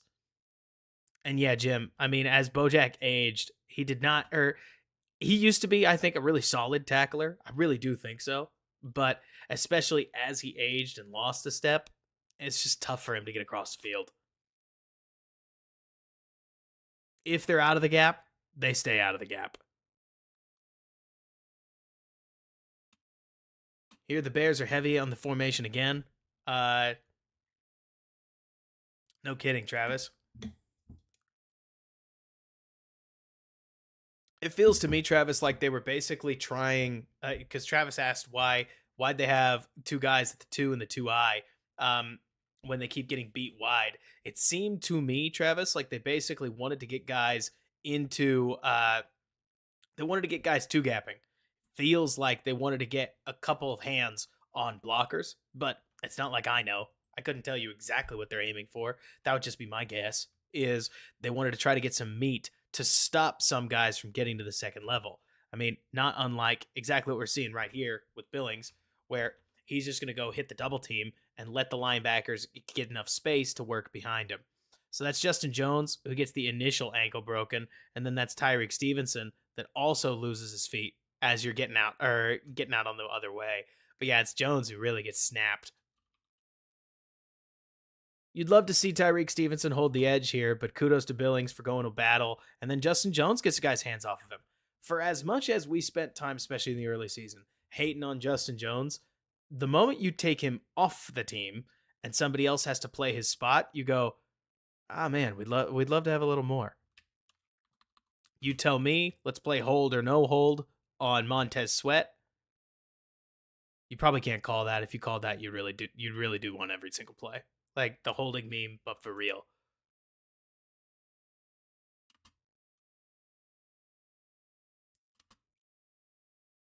Yeah, I'd love to see that contained too, Sir Lord. Where you would love for that not to be Tyreek Stevenson's problem, especially against Jahmyr Gibbs. All that for 2nd and 6. Don't we love football? We go tight end flex from the wide or from the wing back into the H-back spot. And on these play action passes, I can tell you the Bears did a really solid job of staying patient. Like, I'm surprised, legitimately surprised, especially with how with how badly the Bears are getting battered in the run game, to how well, or at least how patient most of their players seem to be in the play action game. where Edmonds here, for instance, is going to run cover two, but he even makes it look like Tampa two the whole way. I mean, this looks to me like he's running the pole, but he's just running to a standard cover two landmark before turning around, and then Amon Ra's in his face. But so then Stevenson gets to his cover two landmark, gets downhill, and hits with some force. Laporta does a good job of hanging on to it. But I can honestly say that Eberflus thing, I remember people talked at one point about how Eberflus was a coach that got his guys to to basically play the pass well in play action situations a lot. I thought it was exclusively because of what Grover Stewart and DeForest Buckner, his main defensive tackles, allow you to do. And I still stand by it that when your defensive line is good, your linebackers trust the pass game really well. But like you're talking about, Bradley, they bit so hard so often that it sure seems as if somebody in the scouting department, at least against these Lions, felt pretty good about which plays they were likely to play action or against. And also, I just got to say, to me, I love players with instinct. And watch off this play, we'll just go in slow motion here. Watch TJ Edwards fade into Amon Ra's route. I mean, okay, so some of it's coincidence, some of it's scouting, where you can tell that Edwards is exactly the kind of player to tailor his drops along with where he needs to be. And that is beautiful setup in terms of how you're drawing up your zone to force the ball into the check down and give you guys a shot to dislodge the football. Force a third down, nevertheless. Edwards is 53, yeah.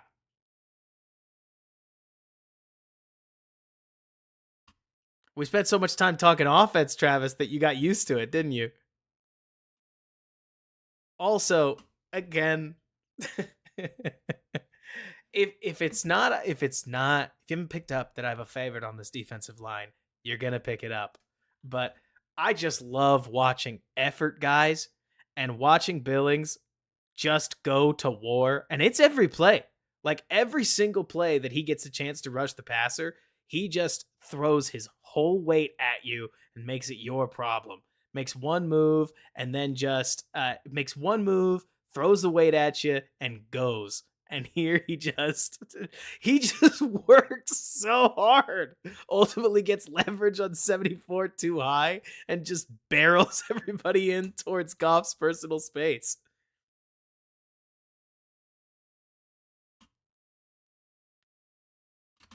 Just full metal. Now, to me, I think this is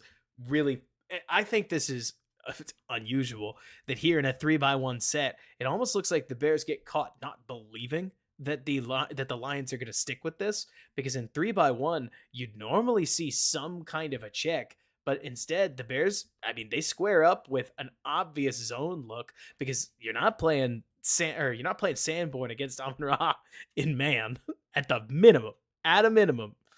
But so they play a little bit of 2-to-1, I guess you could say.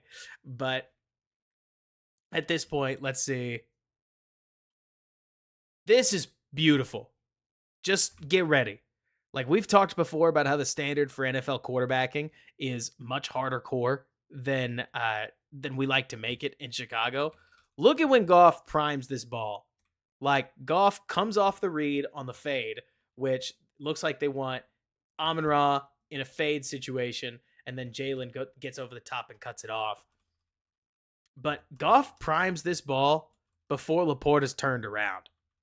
Laporta starts to turn around, and finally we've got the ball releasing. That is beautiful. And yeah, so Edwards is the will linebacker because the Bears paid $18 million a year for Tremaine Edmonds, who I gotta admit, look, I try not to point the finger and be like, I would love for this player to cut this off.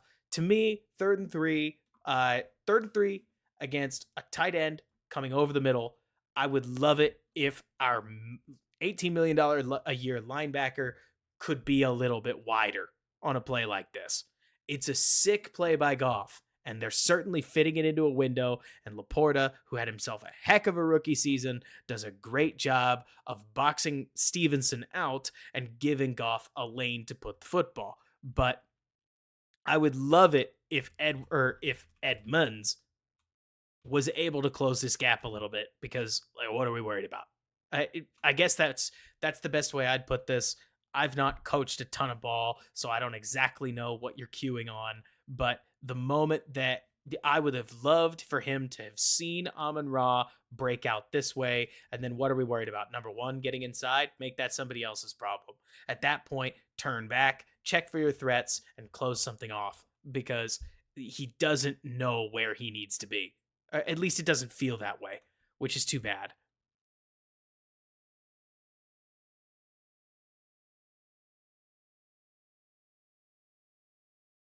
He's a huge athlete, Sir Lord, and the highlights look great.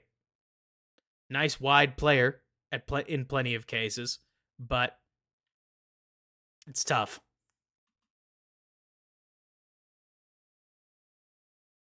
That's what I was thinking, Travis.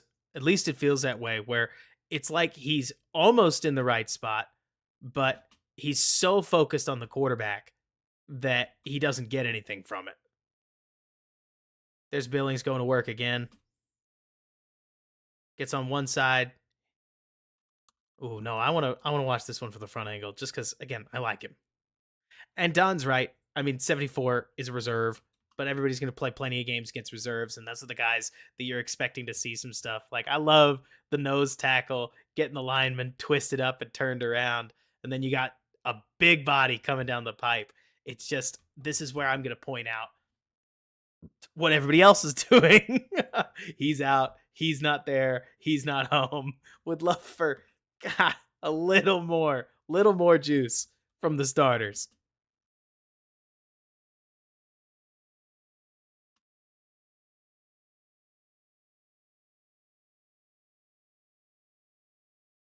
Which receiver, Jason? Do you mean, let's see, the in right here?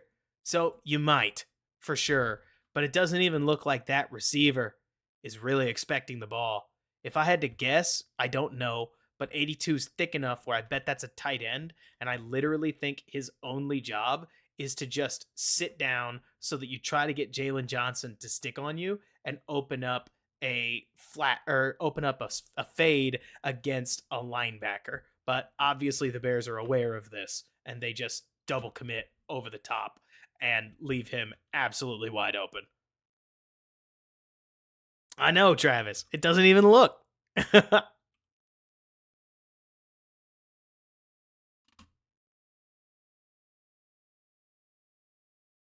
Gotta guard that grass. The grass was wide open.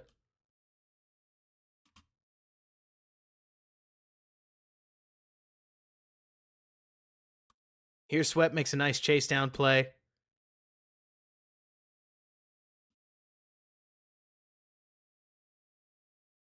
Sanborn does a good job of staying free, too. Could be, Travis. Could be.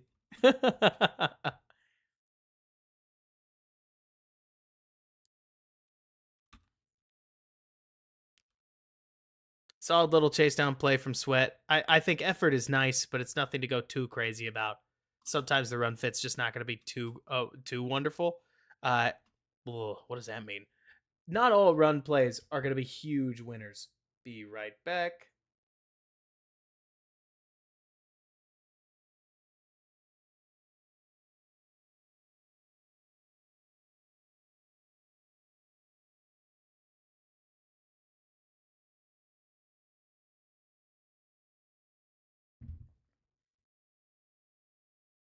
I know. Let me see. Grant, you're talking about Edmonds, right? I think that's a good way to put it. Where it's like, so Grant, to use an example, right? Um, when I played, I did not play much football, but by the time I finally really loved football, I also recognized that I was a tiny, short man that was somewhat fast, but also not that instinctive. And so I liked playing in secondary coverage space, but I didn't know any of the rules and had gotten no coaching on it. So when I'm playing intramural ball, to use an example, in college, like intramural flag football, let's not pretend like this is a big deal at all, right? I've talked before on the channel about how I used to play quarterback. I also played the deep safety.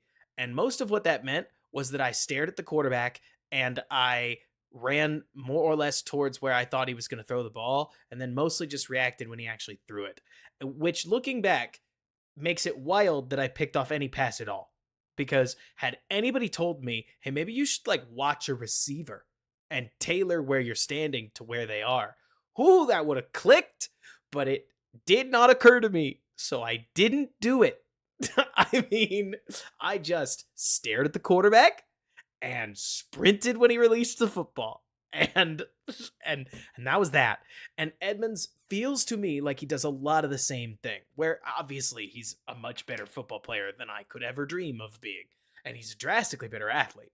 But especially on some key downs, it feels like he will get caught watching the man when he should have just occupied space. He'll get caught just occupying space when he should have just watched the man. I know football's hard. I know it's easy to make mistakes. I know offenses are trying to bait you into as many mistakes as possible.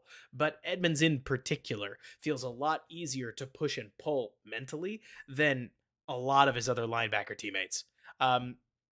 I mean, you say that, Travis, but it's worth remembering that Edmonds is such a spectacular athlete that he's exactly that kind of kid, and you know what I'm about to talk about, where coaches are going to give him chance after chance after chance after chance to get it right mentally, because physically he's like 6'4" and runs like he's Roquan Smith. So if in that world where theoretically it clicks, he's an all-pro linebacker. He's just not there yet. Kudos to Sweat. We were just talking about this. Quentin, you still here?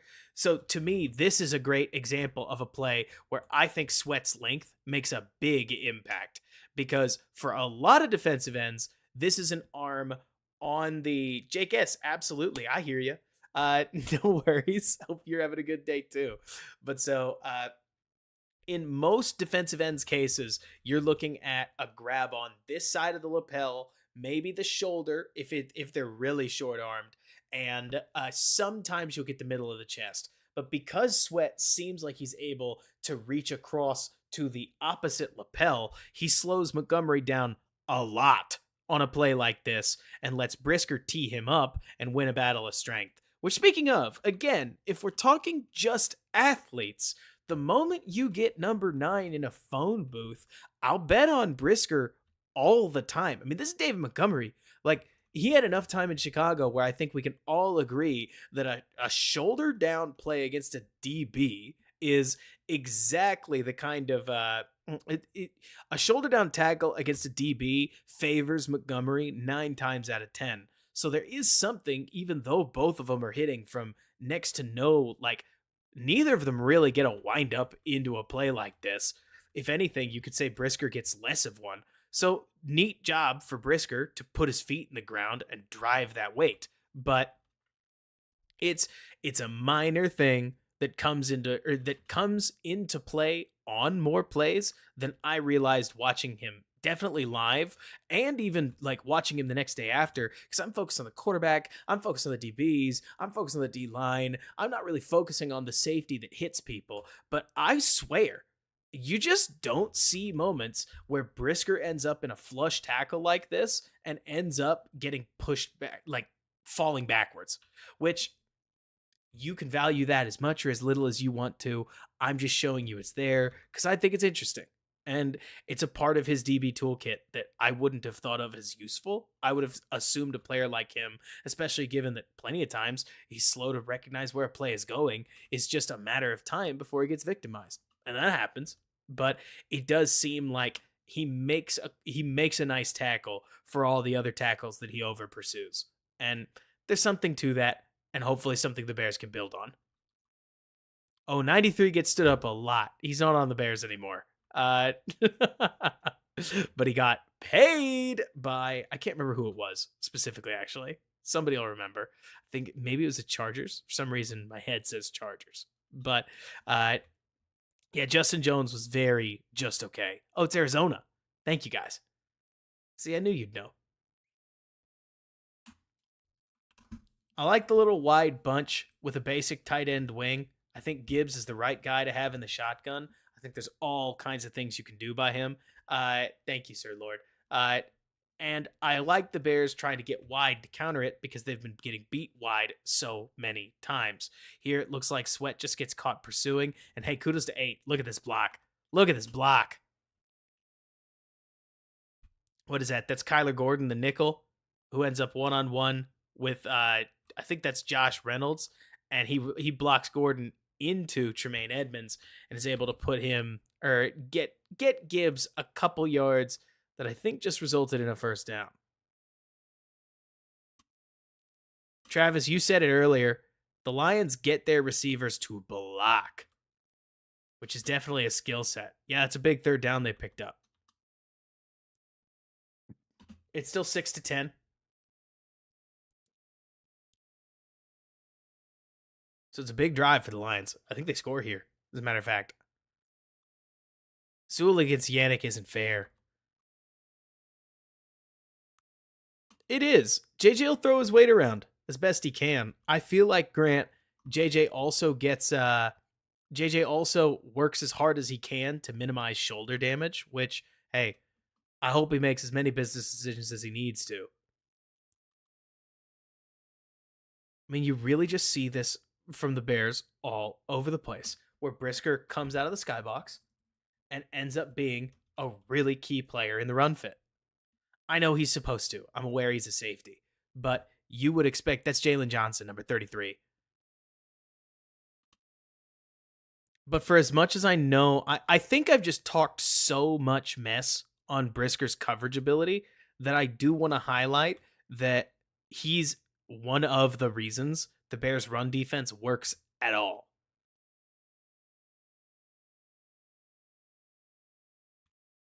See, look at this. The rookies are in. Misdirection.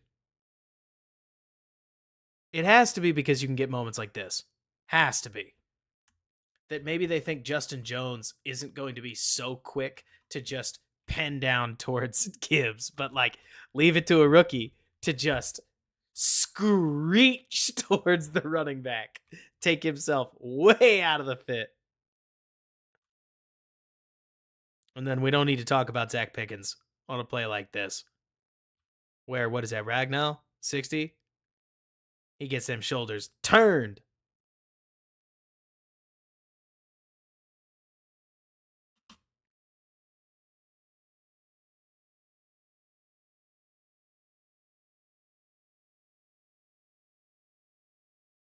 They feel that way, Sir Lord.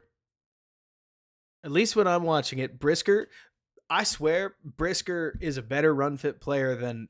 Okay, tell me if I'm just on one. I swear, Brisker's a better run fit player than Edmonds is in many cases. I mean, and it is funny, Preston, but that's DBs for you, and moreover, that's football players, right? Like you ask Gabe Davis, and he'll tell you he's a speed threat down the sidelines because of course he is. Like, or at least of course he's going to tell you that. Is Gabe Davis a speed threat down the sidelines? No. But but he's gonna tell you that that's the case. The third down, or what is it? The like 2 down nose tackle. He's gonna tell you he's got pass rushing ability. Don't forget, Preston. It's only last year that Devontae Foreman. I think I screwed his name up. But anyways, Foreman, Bears running back, spent time in the offseason talking about how excited he was that Getsy was going to use him as a pass-catching back, which did not happen because he's not a great pass-catching back. But leave it to players to talk themselves up. Because frankly, I mean, I remember I was talking to Clay Harbor about this, as a matter of fact. He told me that in the NFL, your mentality just has to be different. Even if you're the backup tight end on the Jacksonville Jaguars, who just recently invested a first-round pick in Mercedes Lewis, so they're obviously not going to make you the tight end one. You have to stare in the mirror and think you're the best tight end in the NFL, or you're just not going to last. Thank you. Yeah, Deontay Foreman. Thank you, guys. And so, of course, Brisker's going to look into the mirror and see one of the best safeties in the NFL, period. That's good in deep coverage and not. He's not going to say, hey, coach, that's not really what I do. That's like, and he, of course, thinks he's going to be able to handle both. So hopefully, Matt Eberflus has a better feel for what Brisker is and isn't good at, because I swear, Brisker is 215, so he is 215. He hits like he's 240, and Edmonds is closer to 245, and he hits like he's 205 sometimes.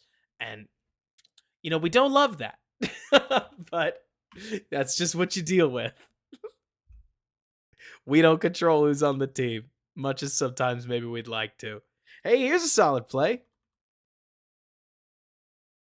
When you do leave Edmonds in space, he can be kind of spicy. Is that? Oh, here's Brisker just getting... Dude, Quentin, are you seeing this? It's every play. Sewell goes out there with blood on his mind. Like Sewell just says, yeah, see you later. And just dumps Brisker on the turf. But a nice little power run here. Oh, man, yeah, look at that. That is some beautiful work, getting both the tackle and the guard, or no, the center, like into the open space. It's just a bummer 68 doesn't make contact, because if he does, you might have a solid little run right here. Also, I think Jalen Johnson does a pretty good job of getting in front of his man, so then the runner's got to turn, but that's being very specific. Formation-wise, it's just what it's been. Base formation.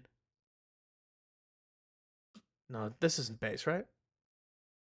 I don't want to scan the wide angle again. Yeah, no, this is nickel. 3rd and 5. Detroit's in a bunch, and they're going to motion things. It feels more spread out. Feels like the Bears are countering with nickel based on the spread out feel of what they've got, or of what the Lions have going on. And then they'll flex a guy out. It's a screen. Oh. Yeah, these... it's so tough, because on one hand, I love Jahmyr Gibbs, and plays like this are why I talked about wanting the Bears to potentially trade, or I think it was like trade back from number 9. This was a while ago. Trade back from 9, somehow end up with like the 30th pick in the draft, and then potentially use it to grab a guy like Gibbs, who obviously did not last that long. Like, Gibbs is a dangerous dude because he can make cuts like that, which are nasty. Yes, sir, Lord. Billings, stumble. But you'd also love to see your $72 million linebacker make a play like this, or at least deny the middle, but he doesn't.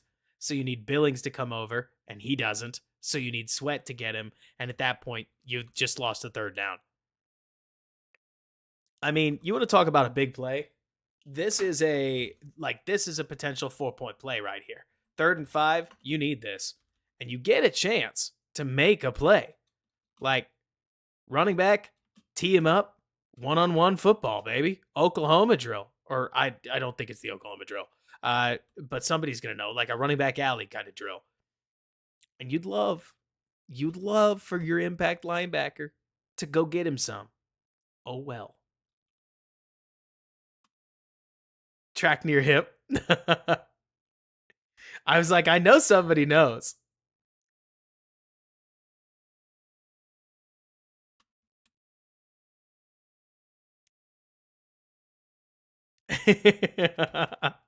Bradley, you mean that one where Billings like oh man, I think I remember the one you're talking about. The one where Billings is like over here at the start of the play, and then he just comes in like a heat-seeking missile as quickly as he can, because he's way behind on the cadence, but he's just gonna find his way back in. That was awesome.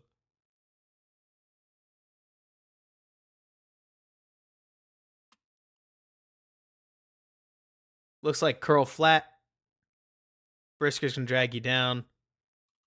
I think these are some of the funniest plays in football, by the way, Travis. We haven't talked about this like you and me, but these are almost the like silent handshakes where stick flat. That's a good way. Yeah. But so I think it's always funny when you look at a play like this, because both the offense and the defense feel like they got what they wanted. The offense gets a rhythm completion. They get an opportunity for more yards. They move the ball a little, especially in the red zone. The defense keeps the down and distance completely manageable. They make a tackle. It's what, 2nd and 6, maybe. And yeah, 2nd and 5 with 30 seconds on the clock. They're fine with it. And I just think that's funny that there are some of these plays where the outcome is so middle that both sides are like, mm-hmm. Yeah, the pawn swap, Grant. Position didn't really change given that a down happened, but then you put the need up to the next one.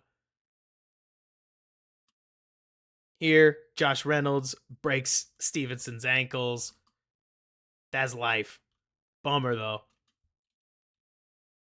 I wonder what the Bears thought they saw in terms of what I imagine was a scouted outside shade, because Stevenson doesn't establish contact soon enough, and especially given that he is just sitting on the outside, but he sees that move, opens right up. There's no help on the inside because it's a nice route from Laporta that grabs attention over here. Nice use by Ben Johnson of Laporta and St. Brown to basically draw some of the attention defensively.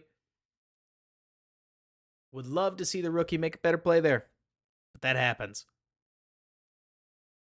And then the Lions go into the half up.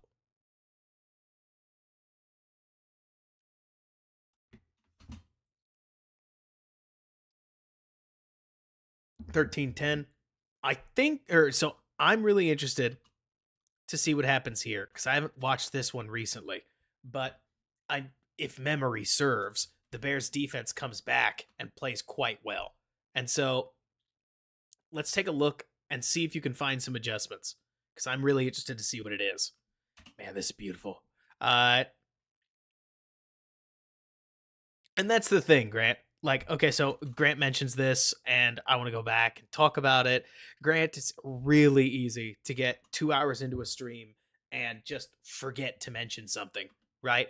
But the moment you get a stem like this, and you really are one-on-one with a receiver breaking on the goal line, dude, you're hosed. Like, Grant mentions that part of the reason he's biting so hard on the outside is because if he stays patient and he just breaks outside, it is a free touchdown if the throw is any good. And so you end up in a spot where there is almost no winning the moment you're here, which is a big part of why in most cases I'm very pro physical contact. I would love for Stevenson to catch him or at least get some kind of hand on him, because if you think you don't have help and against what becomes good use of motion here, I guess you could say, because they motion into a 3x1, but the moment they do, you are on an island, and it's never easy to play on an island. But it's still getting beat.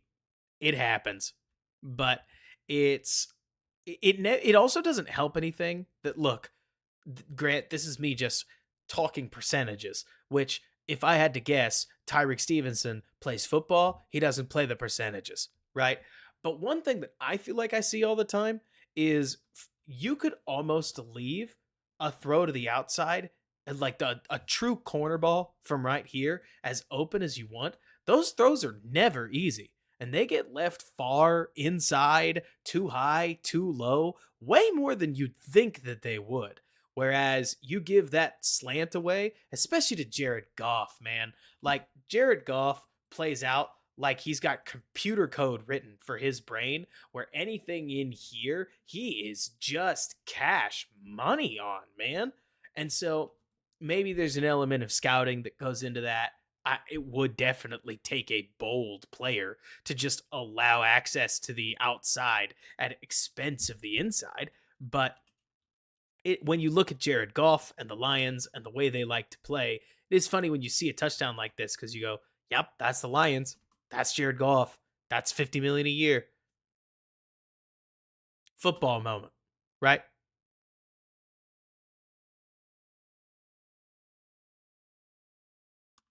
I'll tell you what. I love Stevenson's physicality. I love his athleticism a lot. The outside corner over here. So Travis, this is a rookie. just in case you need a clarification there. Same rookie that just got beat, and on the next play, first play of the half, Goff leaves it a little bit behind. Don't get me wrong, and I love that Montez Sweat makes sure that he pays for it every chance you can get that. I noticed this with Bryce Young in the Thursday night game last year. This is a very new concept to me, relatively speaking, but noticing how often you can get the quarterback on the ground, it feels like it has an effect on a lot of guys. Like quarterback hears you coming, and here Goff flings it, leaves it just behind the receiver enough that Stevenson's able to leg it back into the play and ultimately tip the ball away. Which, hey, that's a nice emphasis first down. Not just the first play coming out of a half, which is a big one, but an athletic play by the corner that's going to get him feeling it a little bit, and it ends up with your quarterback eating turf. Montez is a nightmare on these too. Like, Wags, how you doing? Quentin, you asked earlier, and I'm going to show you another example about the length on a play like this. It feels like Montez's length leads to quarterback hits, and it leads to quarterback hits. It leads to basically a guy in your face very easily. Let's see. Are you expecting Travis? I'll be out here. Are you expecting him to surf as opposed to just going for it? Thank you, Wags. I really appreciate that. Look at that.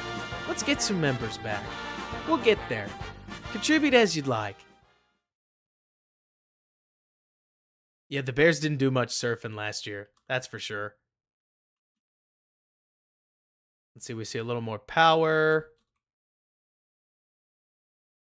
It looks like the Bears may have decided to get out of the 5-down formations that we were looking at.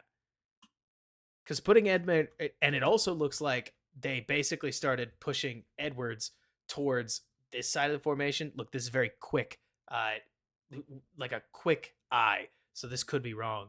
But they had a lot of Edwards here, Brisker here, and it feels like they backed him up a little bit to try to give Edwards a better chance at making a play with less of a chance of like getting way off. It works out here as you're able to occupy enough bodies that then Edmonds doesn't end up blocked.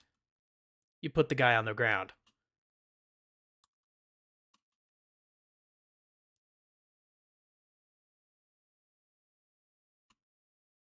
Sure doesn't hurt when nobody blocking Yannick didn't really do anything for you, did it? It's ultimately Edwards and Edmonds. And a play where the Bears just had the right fit for it. Okay, looks like we're in plain Jane cover one man, right? We can see it with Gordon and Gordon following Amon-Ra. And then we've also got a slot, Jalen Johnson. Ooh, and we've got Eddie Jackson exposed on the outside. You have to think they're working something over the numbers here, right? Blitz from Edmonds. Pressure. Okay. Thank you so much, John. Hey, I got you, man. We'll keep all the Bears content flowing, especially as we get into some actual football with what could be a really fun team. Sir Lord, you still here? Because I think these plays are so funny to talk about, right? Like when you look at a play like this, here you've got Jamison Williams, where Jamo's a major threat to get down the field. You've got Tyreek Stevenson, who's only so good at running with you. Goff's absolutely not wrong to like this look down the field, but these things just take time to set up. Like we talked earlier about playing the percentages. Edwards does a legitimately solid job here of fighting through running back contact with Dave Montgomery, who can block a little bit, and forcing a throw. And that's the thing, Travis. It's a good look, but it's nowhere near open. Or not nowhere near open. The throw's just nowhere near there because you have to throw it way too far and you end up landing where the ball's nowhere close to catchable. And I think it's interesting when you look at this from a defensive integrity perspective, because when I was younger in football, I used to look at a play like that and say, ooh, Tyreek Stevenson got away with one. And he did, to a degree. We would love to see Tyreek compete a little better on this, but throwing off the route at all, which to be fair, he doesn't really do, And the blitz getting home, most importantly, puts everybody in a position where there's not a lot of great places for Goff to go in the middle of the play. Now, except here, right? Travis, I think that's what you were mentioning. The chip block, Kyler Gordon is just way too far off where St. Brown is, and you dump that thing over. You dump that thing to Amon Ra, and he's going to turn up the field and almost assuredly get you the first down. But a well-timed blitz, especially against a deep look that your opponent likes, is a great way to get you a tip ball. And it looks like, okay, let's see, is it tipped? No, it's not tipped. It's just thrown well off the back foot. And that's the thing. Williams is really hard to cover vertically. I just think it's always interesting how a corner is as much about taking up some space and forcing routes to lengthen, forcing route language to change, forcing rhythms to shift. It's corners basically just about being a pain, as I see it. As just as much as it is technique, just as much as it is leverage, it's about just being a pain and not being an 100% throw. Lions jump off sides again. They did. Here we get what looks like a double shift. Lions have packed it in relatively tight. The Bears roll their coverage and blitz. Nice deflection. Let's see. Wags asks a great question. If I had to choose one, not team specific, great defensive line or great offensive line? Wags, I'll tell you that a lot of fans would be shocked, I think, to hear that I'm going to go great defensive line. And I don't actually think I need to think about it all that hard. Because while I think that great offensive lines are very important, I think that a good or average offensive line can be manufactured with really solid offensive line scheme. For instance, I don't know, of course, Hair Bear, I got you. I don't know, Wags, how much of this game in particular you've been watching, but the Lions, and I can't remember which ones they are starting at least 2 reserve linemen. Not that you'd know, right? Because Ben Johnson's scheme is keeping blocking assignments just questionable enough that the Bears' defensive linemen are having to read and react to the play in front of them.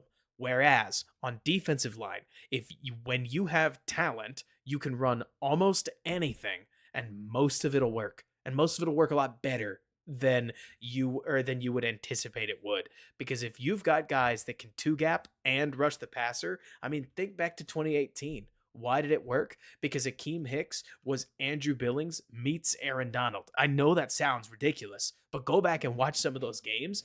2018 Akeem Hicks, this is my honest opinion, okay? I think when you go back and you watch the tape, I think Akeem Hicks had a better season than Aaron Donald and might have had a Defensive Player of the Year season. I know that's ridiculous because Eddie Jackson had a quote-unquote DPOY season with, and that's not me hating on Eddie because he had 7 interceptions and a lot of them were huge. But when you go back and you watch Akeem Hicks in that 2018 season, you're talking what felt like 4 to 5 TFLs a game. At some points, he got multiple pressures per game, despite the fact that he was double blocked on almost every single play, making run stops and pass stops, which I think the only reason that he didn't end up getting the, let's call the all-pro, because I can't remember if he made an all-pro list, but the only reason that he didn't get that kind of honor is because it feels like you got to build up to these things. Myles Garrett is going to be in contention for a Defensive Player of the Year, but nobody else that you never heard of until that year is ever going to get into what is ultimately a writer distributed award. Like, we're all on the same page, right? That's not me hating on writers. I am a writer, but it feels like you have to get on people's radar before they're watching for you, and that's fine. And I say that like as in that's just something you got to get used to. But like you're talking about, man, Bradley, it was awesome. I mean, when you've got a hell of a defensive line, you can just terrorize teams. Brisker did this a lot. Like, one thing I think is hilarious about Jaquan is I couldn't tell you if it's luck. It might be luck because you'd swear when he goes for these interceptions that he's almost completely uncoordinated. But I choose to believe that in the same way that Cole Kmet has a knack for opposing defenses just not treating him like he's going to do anything special, and then he just runs a route, ends up wide open, right? Jaquan Brisker spends so much time in the flat that now and again he plays any other coverage assignment. Like sometimes he'll be right here and then he'll just drop and he'll lurk in the middle of the field. And then Baker Mayfield throws him a gimme in week 2 of the 2023 season that he does not catch. But you'd swear that these quarterbacks just don't expect throwing past Brisker to be a problem. And then now and again it is. Would this have been completed? I can honestly tell you I don't know, because the ball feels kind of behind Josh Reynolds, and Josh seems like he knows it. Like, there's actually a chance, just looking at this ball, that Jalen Johnson could have picked it off, and had Reynolds not caught him, might have run away with it. But bummer. Yeah, nobody's threatening the flat. He just gets eyes on the quarterback.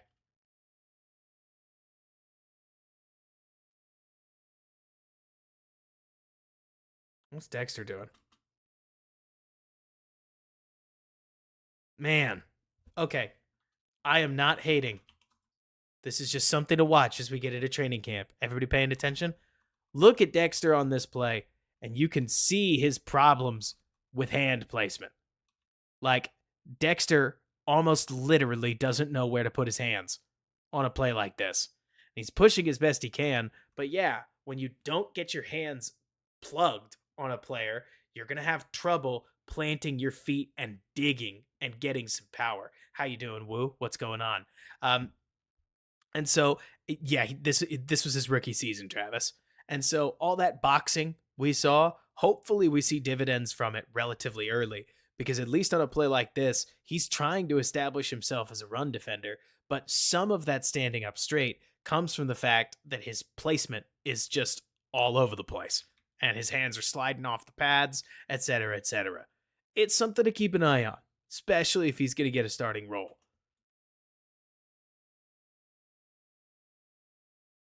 Man, Brisker jumped really early for this play.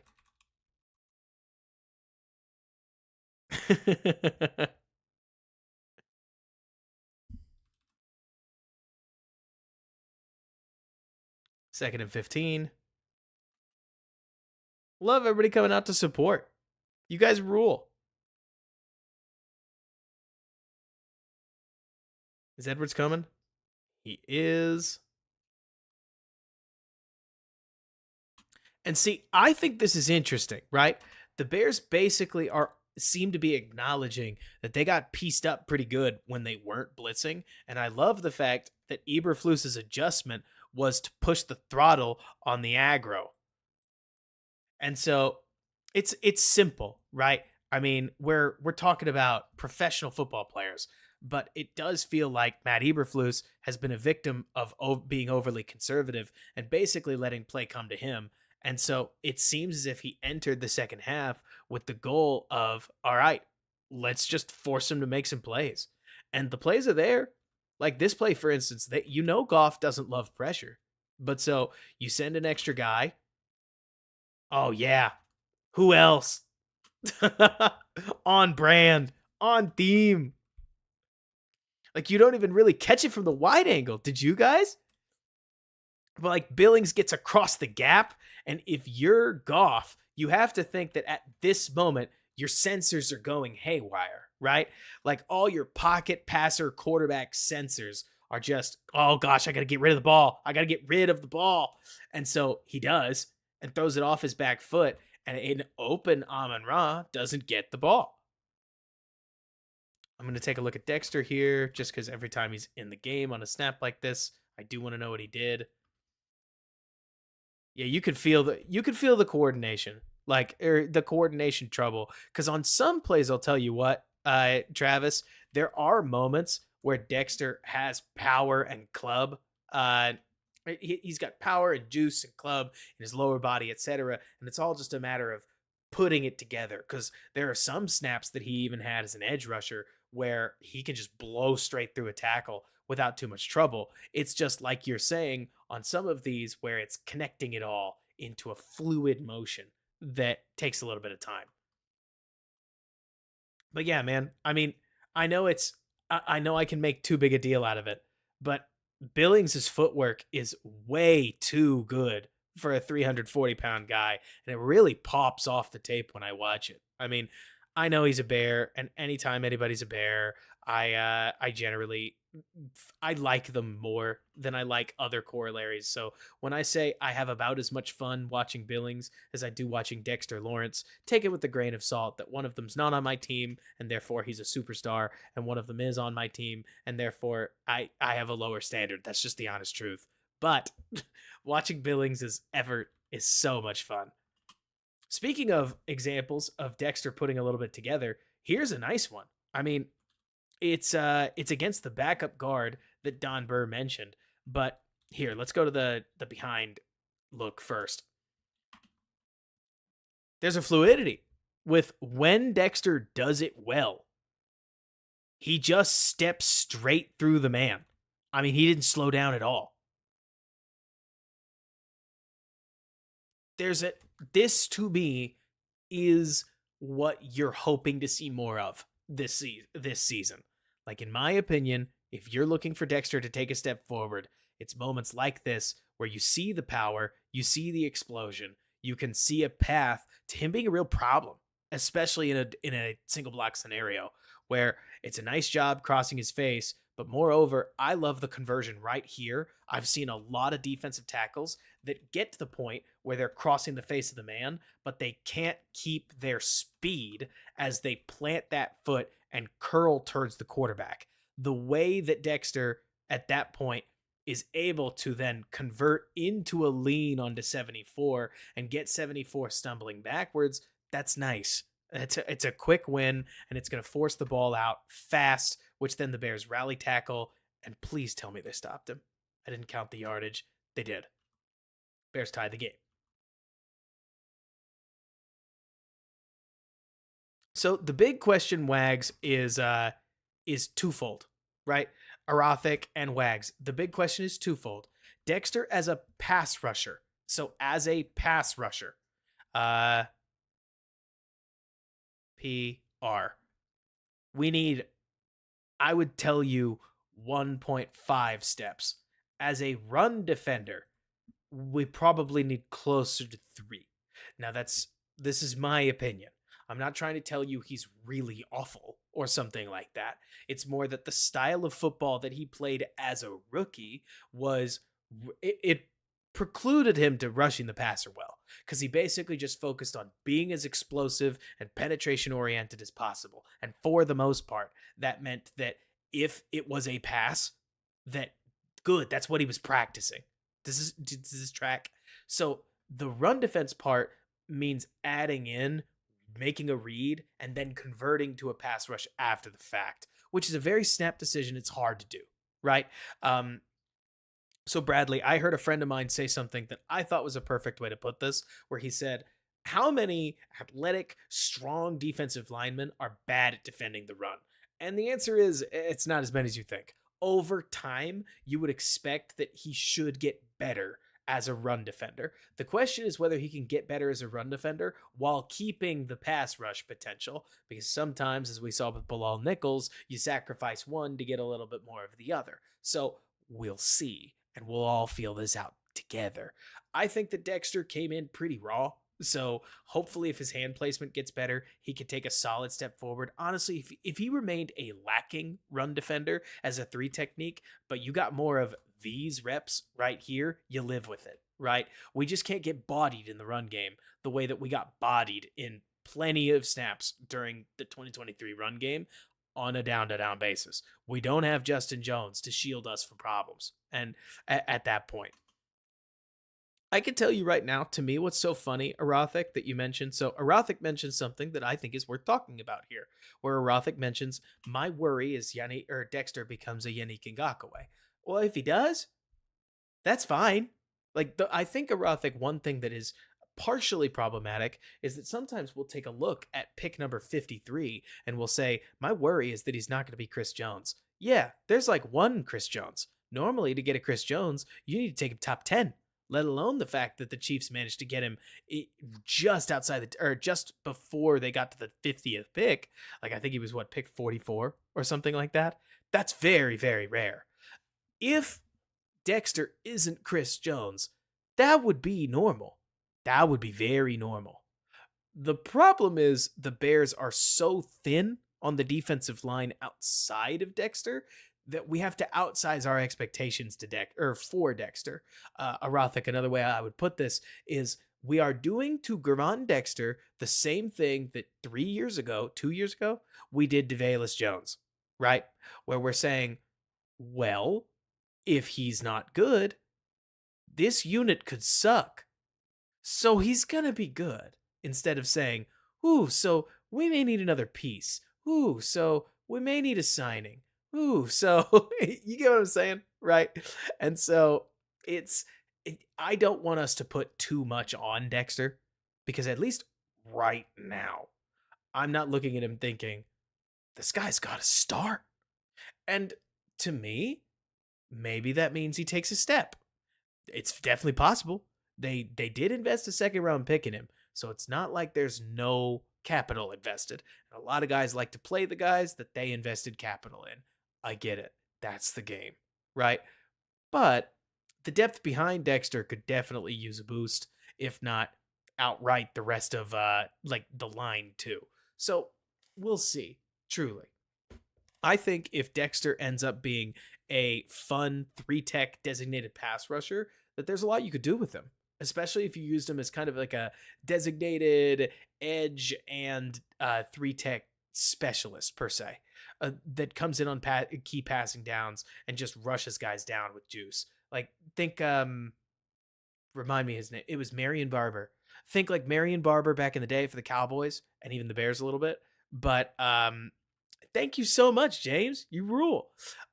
It's right there, exactly, Erothic, where it's like Dexter gave us something, which frankly means that if he can build on any of that something, he's going to be fine and worth pick 53. The problem is, and I think you nailed this earlier, that if Dexter doesn't become a really good 3 technique, the Bears' defensive line is just in a rough way.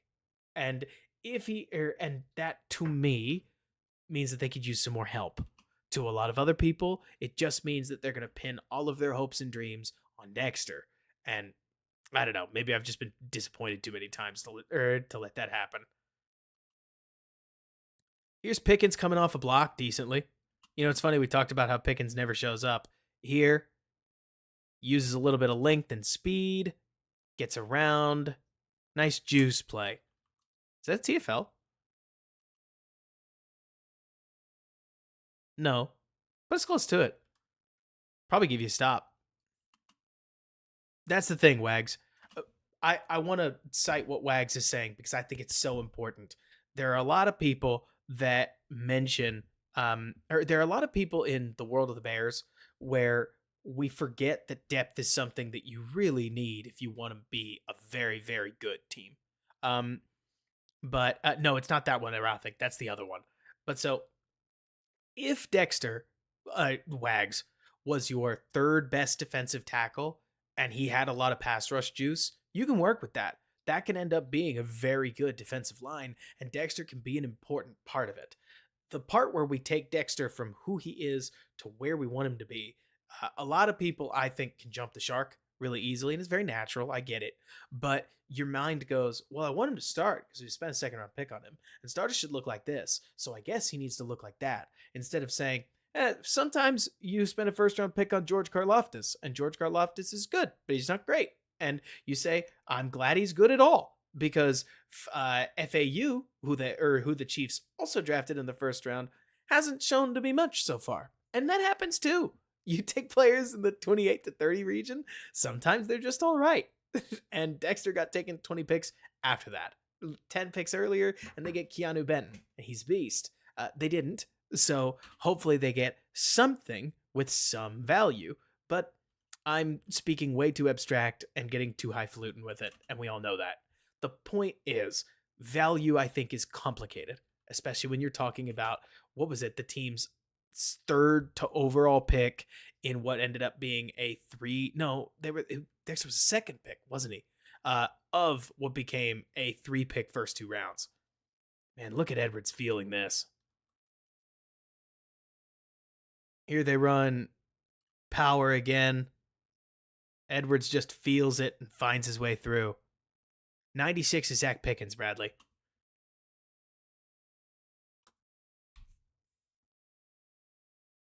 One step, sees it. Oh, that's pretty linebacking.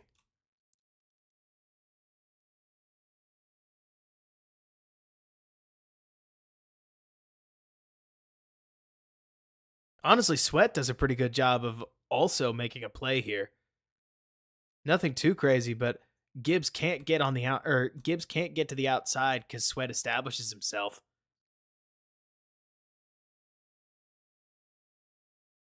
Does Justin Jones get after it too?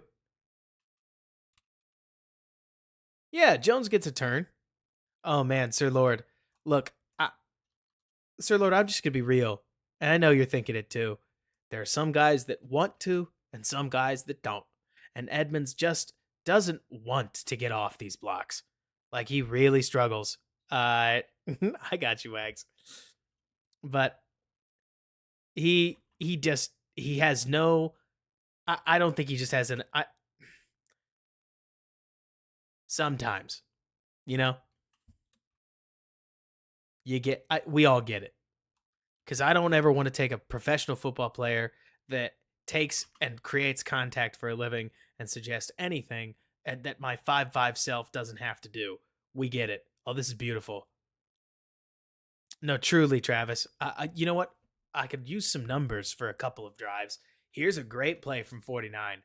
Like, it's so funny because there are these beautiful moments of clarity where Edmonds, 49, it comes off, takes a look at the 3x1 side, and once he sees that everybody's committed vertical, he's going to then fade backwards, look at Goff, and when he sees Laporta break in, he covers the space. Or maybe Laporta just comes to him on accident. Maybe it's less about feel and more that, yeah, when Goff declares his feet this way, he just starts shading that way. And when he does, it creates a nice little gap. But this is when I talked about being pesky, this is also what I'm talking about because I love the fact that Tyreek Stevenson makes this one hell for Laporta. They've picked up a couple first downs off of Laporta, but Tyreek wins this one. He breaks with him. He knows where they're going. He also doesn't foul, which I'm just saying is really important. All right, Wags, I don't want to bum you out because you're almost right. And I promise, I wish it was probably true. But if you take a look at Edmonds' contract at the end of the season, and I think it's like right before the new league year, he gets another $18 million of it that becomes guaranteed. So if you look at it over the cap, it looks like the Bears have an out after this season, but it's actually that they need to go through another season after that before the money becomes really easy to move off of. So I got him a little bit. But anyways, beautiful coverage from Tyreek Stevenson. I think he used to be a foul machine, Travis, but I think this is a great job of getting pesky hands on the guy without actually inhibiting his momentum enough to draw the flag on a key long down. Especially when you look at the fact that Jared Goff gets great protection on a play like this. You need your DBs to come through. He does. What's Kyler Gordon doing? Does anybody have any idea what this big graduated snap backward is? Solid job swallowing it up. Pretty quarter half from Jalen Johnson and Eddie Jackson. Good stop.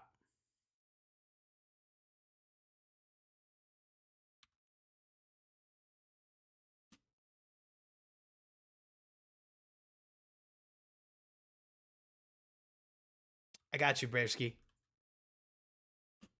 It does. It does, Bradley. That's probably a good guess. Hey, I just got to be real with you guys. I appreciate the community that we're building. I really do. Like, I know that I'm not the world's greatest football analyst, and I'm not going to be, right? I'm not one of these, I'm not an NFL head coach. I probably don't have that in my future. And there's only so much knowledge that I can gain by breaking down tape and talking through things with you guys and talking through things with some other coaches. But I can share what I know and at least start the conversation. And then if I end up wrong about something and Kurt Warner jumps on Twitter to tell me that, then you got to hear from Kurt Warner about a play that I brought up, which works for me. So I appreciate the fact that we all jump in and we talk about it. Like, truly, do not worry about.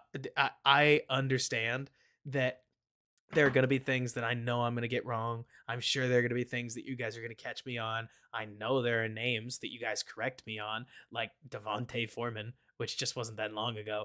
I don't know if you guys have this problem, but for me, it was Atlanta's Devontae Freeman and Deontay Foreman that popped up like 2 years, one after another, and I kept mixing the names. But anyways, I'm right there with you, Travis, where it's like, I also think that there's no such thing as the perfect football analyst. I really don't. Like, I'll give you the general gist of what I think is going on, but there's always going to be a thick layer of gray between, a thick layer of gray between what we think is happening and what's actually happening. And Smitty, don't worry. I'm not worried about it. If anything, I'm deep enough in this that I can tell you right now, there's a cap to what I'm going to be able to do. And I acknowledge that. And I have no problem with it because it's 10:35. I'm 2 hours into a stream. I could just say this, right? There are enough people on YouTube that are going to use, you can really tell because they'll use the word elite a lot, right? Where they'll tell you that Darnell Wright never makes any mistakes ever, and that's why he's great. And Javon Dexter never makes any mistakes ever, and that's why he's great. And I think it's good. Like, I'm glad that people are talking about football when they're talking at all. Hey, it's not like I'm trying to be some kind of a gatekeeper, but I personally think the fun in football is going through and saying, Darnell Wright's got some work to do in his run game, but as a pass protector, he is so good at being a problem. Like, there are very few times last year where I saw him lose quickly, which is so easy to do as an offensive tackle. I mean, guys, we saw Darnell Wright play an entire game. Travis, you should check this out. If not, I'll find you the Twitter link and I'll send it to you. But there's a game where the Darnell Wright got listed, the Bears right tackle, Darnell Wright got listed on the injury report as having a shoulder problem, right? And then he got taken off the injury report altogether. No shoulder problem. And then you can see in his game against the Raiders, it's like week 6 or 7, that he does not use his right hand at all over the course of the game. Not at all, dude. Like, he's only using his left hand. He's squaring up Max Crosby one-on-one the entire game with one arm, and he keeps him off of Justin Fields for the entire game. It is wildly gritty.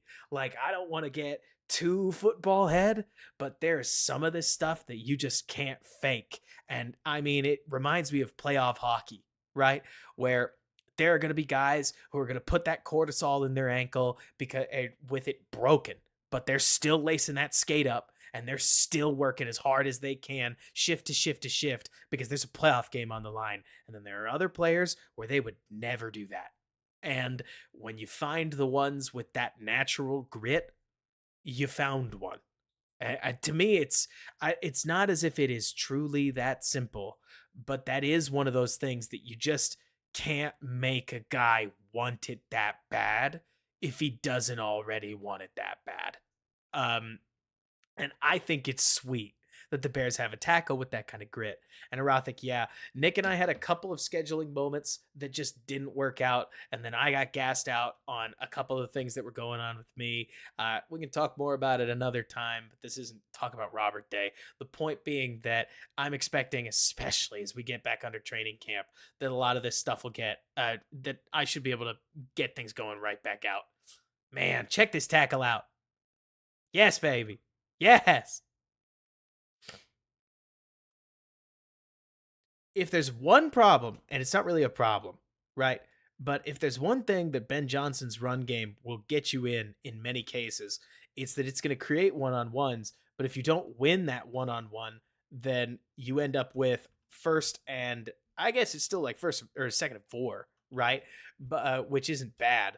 But you get Jahmyr Gibbs with this kind of alley one-on-one against a rookie corner, and I would have hoped for more.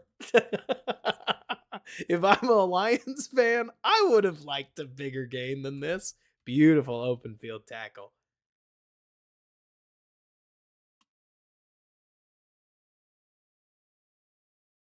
Let's see, what are the Bears running?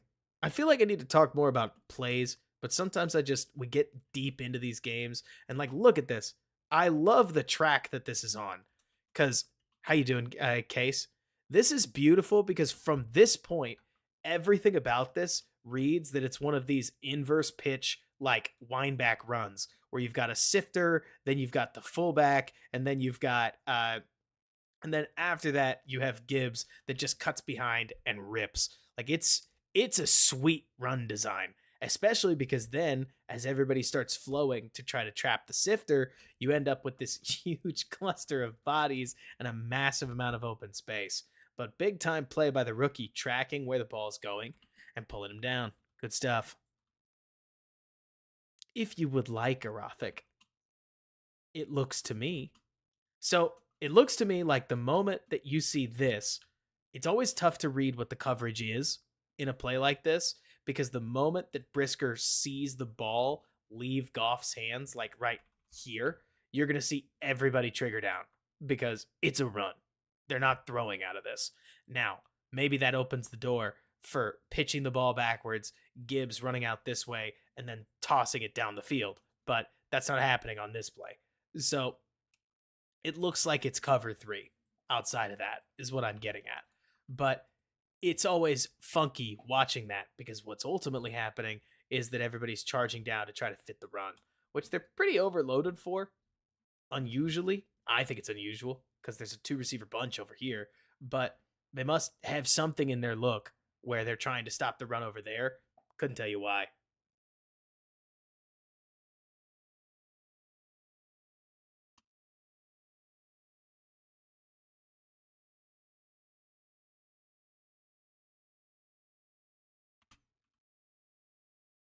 Second and fourth, they got to be thinking pass, but okay. Quinn, are you still here? This is so funny to me. The Lions do more of this than you would ever realize, and you really have to sit down and track it, or you won't notice it.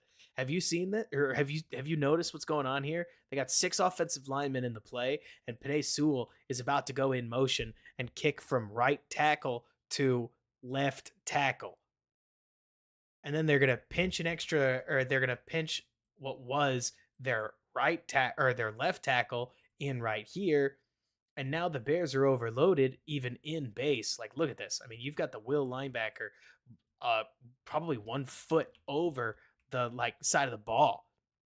But they really love mixing this up. And they have just been hammering Chicago on weak side runs after stuff like this. But oh, that's gonna kill you. That is gonna kill you. Like, I would love to talk like the Bears did anything right, but this just can't happen. Right. I hope I don't have to explain that when you lose, not only do you lose a possession, yo, you lose it on your own 30 because you can't snap the ball. The drive's going pretty well, all things considered. It's second and four. You're fine, right? You just haven't touched the ball much because Chicago is squeezing the daylights out of the rock. Like, they're just squeezing that pill. Now, it's very obvious when you really look at it what's happening. And I say this is sarcasm. Obviously, Billings gave him the look, right? You could see Andrew Billings with that tilted nose.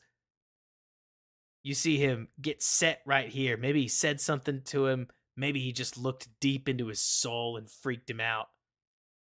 Honestly, though, Goff's the one who drops it. So maybe Goff's thinking, or maybe Goff's thinking about it more so. But either way, it's a terrible bounce. Like it's a horribly unlucky bounce that like caroms off of a lineman into the defensive line, and Edwards is all over it. But losing a ball like that is how you give up a touchdown, and you don't even feel like you did anything.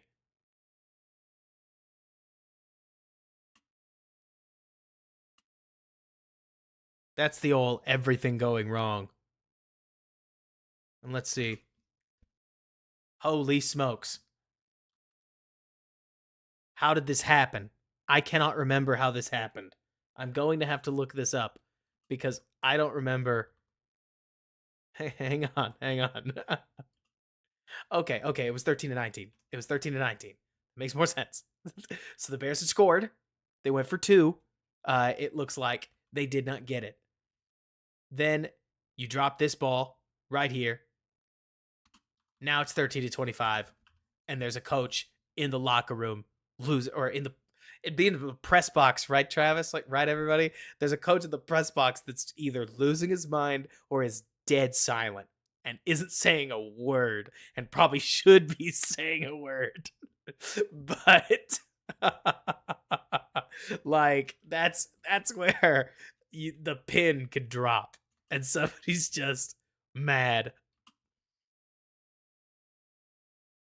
But yeah, right.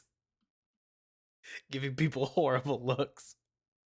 People can forget, I think it's really easy to, that you're talking about a bunch of human beings. Like, I know it's corny and it's easy to think about them as robots, but there's an offensive coordinator and an offensive assistant, and this is that moment. I know it's so stupid, but I've heard weirder stories. This is that moment where the head coach, and the head coach believes, by the way, for the purpose of this story, that every coach should be on the sidelines, and the offensive coordinator is adamant he could see the game better if he's up in the press box. And this is that moment where the head coach makes some comment about how if he was on the sidelines, that this kind of thing just wouldn't happen, and the guys would be more locked in. He'd say something about how there's been three offsides penalties, and now we've dropped the football, and now we're behind 2 touchdowns. What are we doing? What are your guys doing? Like, I mean, you'd think that guys know how to manage this stuff.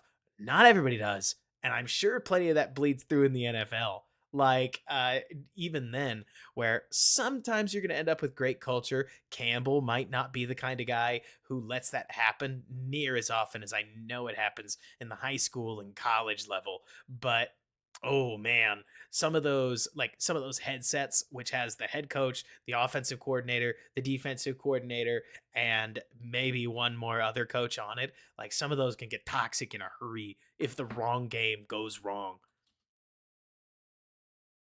And then here is another gorgeous open field tackle. This is where the Bears are at their best, truly. Is when you're pushing the ball underneath and you give tacklers like Brisker the opportunity to just come up and make a hit. 2 yards. And you know the defense is getting energized as you do it.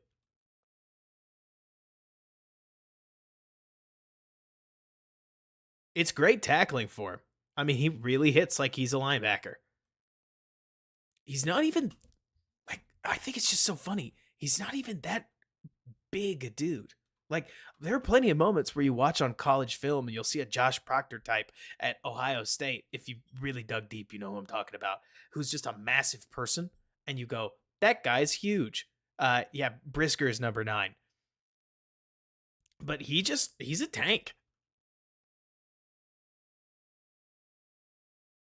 Oh, beautiful. There it is. So one comment I heard from Buffalo fans, Bears fans, I know you remember this. He went to Penn State, Travis, is when Edmonds makes a highlight, his highlights look great. And here, beautiful blitz by Kyler Gordon. This is one thing I would love for the Bears to do as often as they can. Kyler Gordon as a blitzer is so much fun. The nickel corner, like, he's got a great sense for blitzing and for speed. Look at the pace he gets on this one. I'm not surprised that Penei Sewell just gives up both guys because there's no catching Gordon, but Sewell's going to try to take the inside guy, And so then now Raheem Green's free too, and Goff just has to ditch the ball. And the moment he does, Edmonds tees him up, rips him down. It's a huge TFL, and that's the kind of play that's going to get any defense going. But it's all off a blitz, and it's a sweet blitz. It's a sweet blitz look, and it's a sweet blitz execution. Gordon has it as a nickel blitzer. I would love to see it as often as as can be done, but there's only so much of that you can do because when it doesn't work, you just get hosed. Who's this running past Eddie? Somebody's just even leaving with the safety. No chance. Blitz call helps, obviously.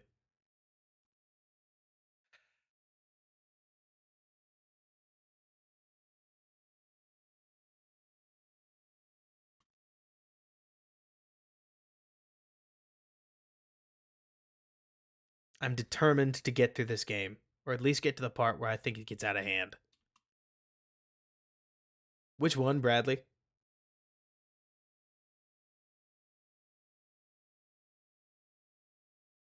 Oh, there we go. Let's see. So here's Tyreek Stevenson playing cover 3. Solid drive. Would obviously love to tackle, or would love to bring him down, but there's Brisker again with the hit. I mean, as a rally tackler, he shows up for you. Drills him. Clear 2 yards short. Kudos to Edmonds for taking the tight end over the middle. I couldn't tell you if this is a zone or a zone match or a man situation, but honestly, no, they win. It gets out of hand for Detroit. Detroit just gets Detroit at some point just cannot move the ball, and the game gets away from them. But there was one in Detroit where the Lions rallied back from something fairly similar. Yeah, it does look like Buzz, doesn't it? But kudos to Edmonds. I would love to see more of this from him. Get physical, get spicy. Stevens' ability to click and close is solid. I always feel like I feel like this is a simplistic way to put it, but Stevenson feels like he gains one more step than he should whenever he's clicking and closing on guys. To put that another way, Bears fans, I feel like I have seen a lot of the corner that plants his feet and works back to the receiver. And Stevenson gets there a split second sooner than I feel like he should, based on what I've seen. Like, normally, given this much space at the catch point, like a full yard, I would expect a DJ Moore type to get his feet planted and get into enough of a turn where you can shake the corner.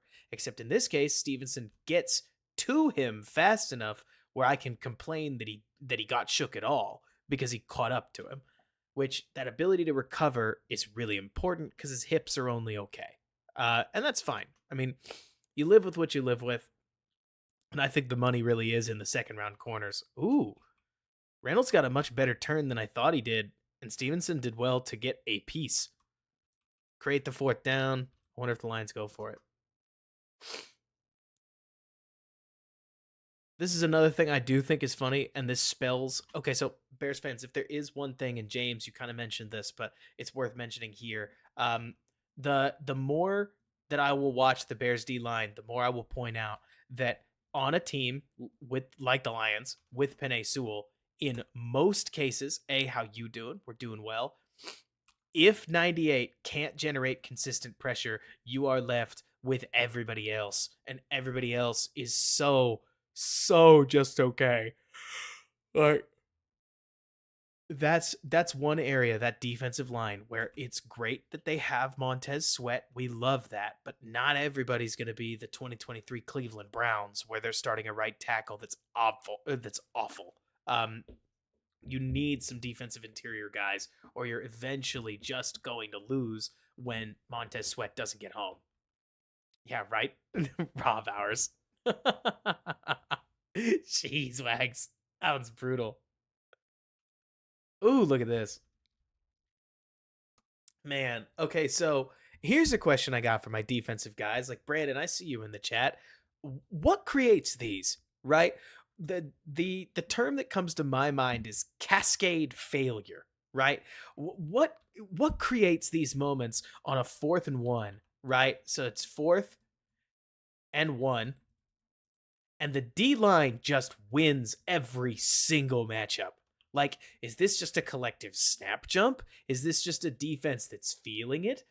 These moments, Bears fans, you've all seen them. You're Bears fans. They've happened a lot over the years. These unfortunately they happen to our offense too. Like these moments where the whole line just gets moved 2 to 3 yards backwards on a gotta have it like 4th and 1. I'm so interested, Brandon, in your take on like what creates these, because it is wild when it happens that it's not. It feels like it's more often three guys winning than just one guy winning, right? Like it's rarer to see the superhuman play than it is to see the entire defense wins and then goes bonkers afterwards, just like that. It has to be like, and then yeah. Oh man, Damo, good point or good call out. Sanborn avoids both. Oh man, that's gonna get anybody excited, right? Like, yeah, you're given. So these guys are boxing out. It's Sanborn that really makes it work, right? Where Sanborn gets over, or Sanborn is gonna beat Laporta. Man, here's your backup linebacker. Beats Laporta, sees the freight train coming, steps out of the way of it, recenters, takes a 1st-round pick, and stops him altogether. That is a sweet play on 4th and 1. Man, what do you think the chances are that 49 does that ever? And I mean, kudos to him. Like, it definitely works out because the moment that Sanborn eats both blocks, chances are Stevenson's getting downhill. But I mean, that is a sweet physical play by Jack. And then it's 13-28, and I think there's a turnover coming up. Because I know there is one more interception inside the catalog, but for all I know, it happens at the very end of the game. Here's the Here's the Eberflus mandatory. Let's get our guys some reps. Though to be fair, 13-28 in a 10-minute game. Look, if you were going to like switch rookies so your other guy can get some snaps, I guess I get doing it there. I just hate the concept of switching. I feel like DB is the kind of position that your guy has played this. He's played the whole game his whole life. So suddenly giving him limited reps, like this is not a rotation position. This is not one where the DB feels normal, just playing some but not all of the snaps. And nobody wants the experience of putting the other guy in and then giving up points. But I don't know. It feels like they kind of we did, Bradley. They did lose to Detroit in like 3 minutes in a similar game. Ooh, what happened on the run fit here? Their use of power is really fun. Like everybody down blocking, others coming or others wheeling around. It takes advantage of the fact that guys like Pickens just aren't fighting across somebody's body, and Yannick's gonna get deleted. Yikes, y'all! I gotta be real. Thoughts of bringing Yannick back really bug me. I hope they don't. I just there's not near enough tape of 91 doing anything well, and way too much tape of 91 basically giving you less on the run game than if you put. Okay, I think here's the best way I could put this. This feels dramatic, but I did he sign with Atlanta? Ngakwe? Let me see.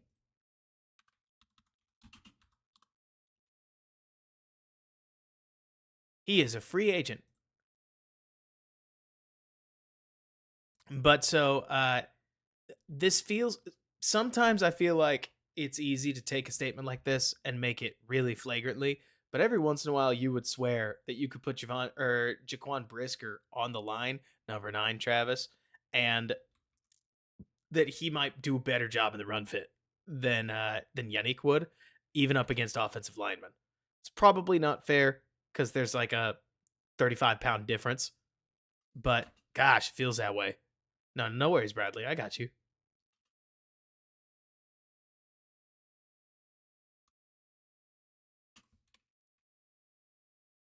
Oh, that's too bad.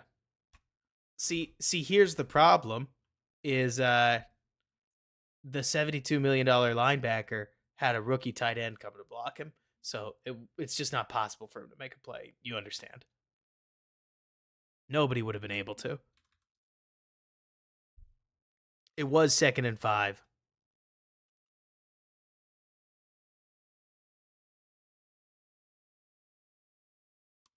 And they're running it.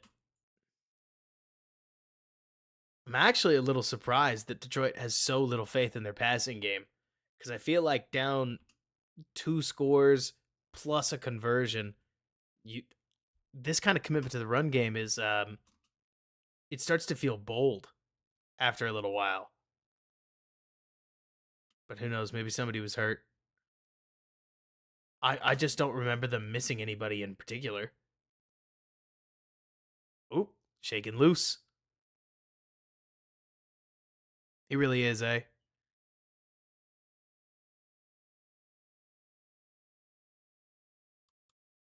Oh, Montgomery got him. When David starts putting the hops on, like he looks so good when he's in these moments. Nasty whiff, but Brisker's certainly not the only one on a play like that. I remember those in a Bears uniform. I really do. I mean, these are like, I'm going to use a very dramatic way of phrasing it. These kinds of cuts are those like, you can almost hear that NFL Films Hall of Fame music. And I know that's drastic, but it's, I think, a huge part of how Montgomery inspired the fan fervor that he did during his time in Chicago, because the like when he is on and when he makes some of those highlight rushes, he just looks outstanding. It's a blitz. It is. Oh, did Montez get a piece?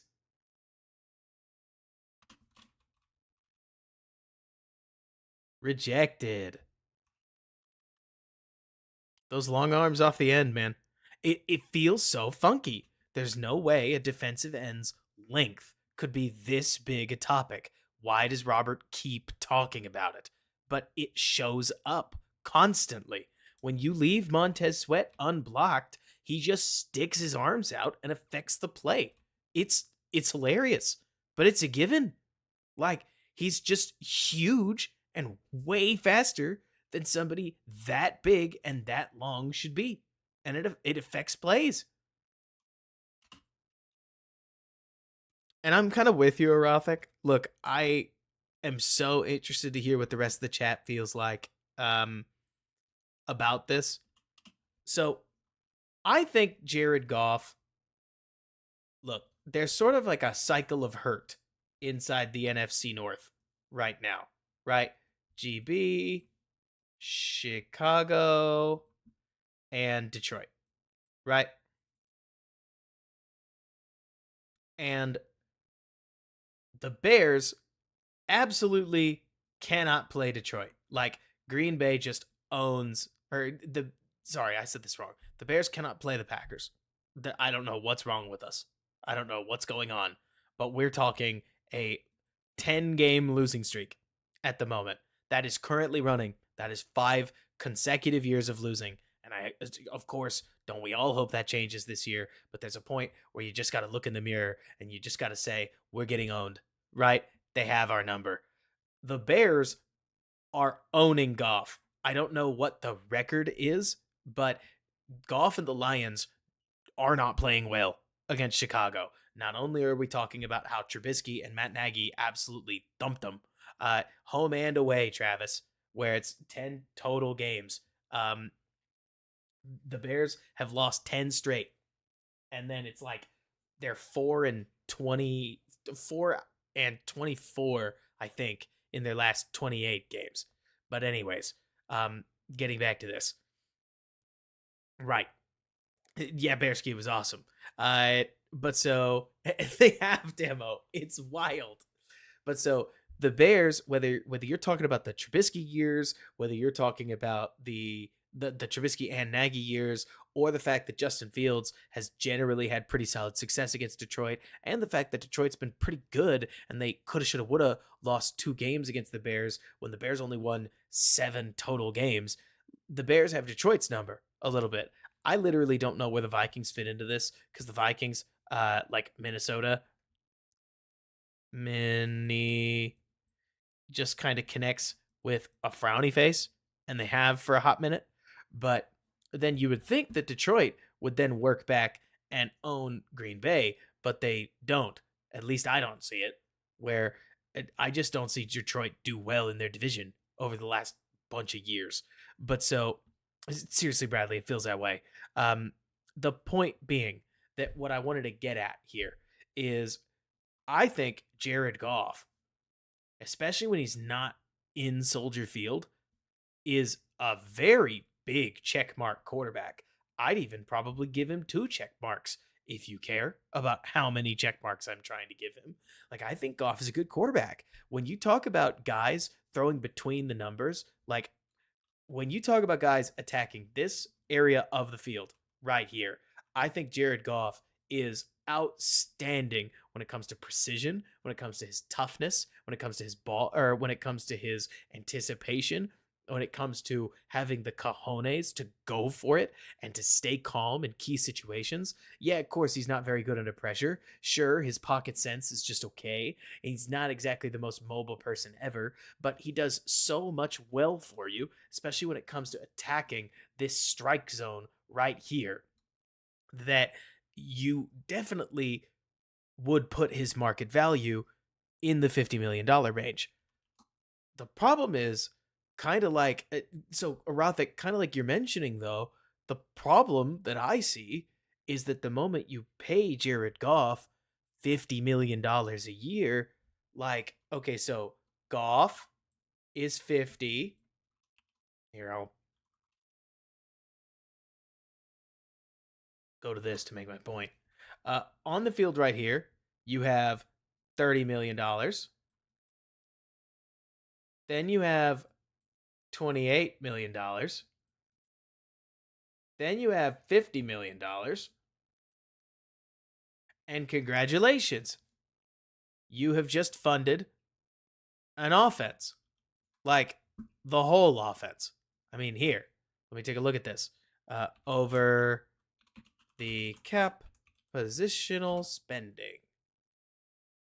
I think it's intriguing.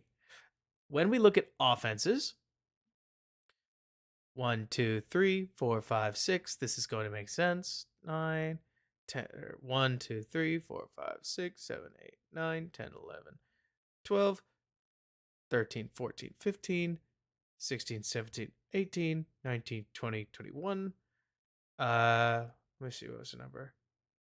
22, 23, 24. Okay, so there are 8 teams in the NFL that aren't going to spend as much on their 2024 offense as the Lions have set themselves up to spend on 3 players that have all deserve it. Like, this is, I think, the conundrum with modern NFL decision making, right? Does Amon Ra has Amon Ra earned this money? Absolutely. Has Penei Sewell earned this money? Absolutely. Has Jared Goff earned this money? Absolutely. So where are the cheap players that you're going to gain your return over, or like your return over investment on, the moment that these 3 all get paid? Well, you're looking at Laporta. You need Jamo Williams to come alive for you. And outside of that, you're going to need to draft some new ones because a lot of the offensive linemen are aging as we speak. They're not going to last forever, right? The ones that do, I don't know if you're going to have the money to keep them, at least maybe not at the same price. So you kind of end up in this, and you don't, it's not like you're not allowed to go above this in spending. Like, look at the Browns. You're at $191 million. The cap's going up. It's not going to be this drastic forever. Even if you just said a basic team in the middle would give the Lions another $40 million to spend on offense. So it's not as if they're in the hole. It's just intriguing to me when you look at spending across the NFL that let me see. Did the franchise guy ask me to interview? He has not. Did he mention something? Because I would. If you're listening, I would, Marcus. But so let me see. The but it's funny to me, I guess, looking at it, where I don't know where the Lions are going to get their value from, and it makes me wonder. Look, I don't want to get all dramatic, but I would be really interested to see if the Lions can sustain this peak.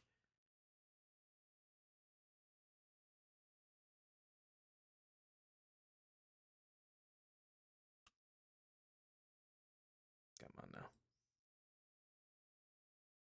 Ooh, we have waterlogged the system.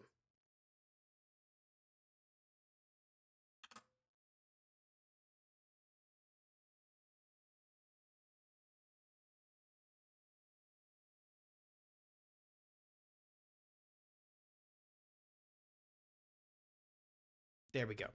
We're back.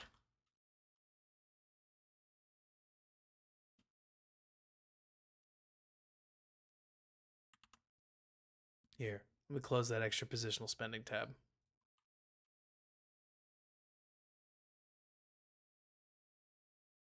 Thank you guys for spending so much time with me on a Tuesday night. Random Tuesday night in July, let alone.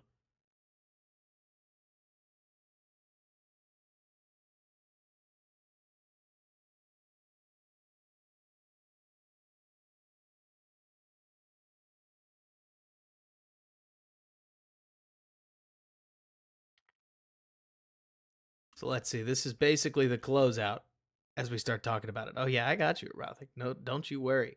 We got 45 people that are watching a live stream about football. Yeah, we're getting there, Austin. I try to save that.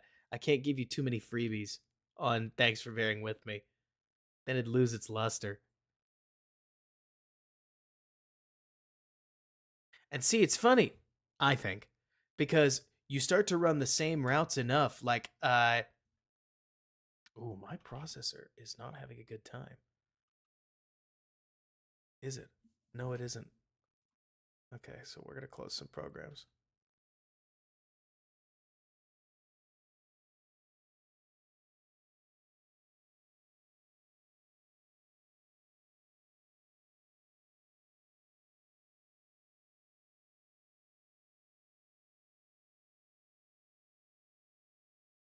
Shut all the tabs down.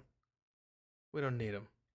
So, Travis and everybody else, I do think this is what part of what I think gets interesting over the course of a game, where if you run the same route too many times, here's Amon-Ra St. Brown on an inbreaker, eventually you get to a point, the switch release is awesome, but you're going to leave a ball just behind, and then you end up with the ball tipped up in the air and could easily be a lot more dangerous than it gets because the DBs are just camping out.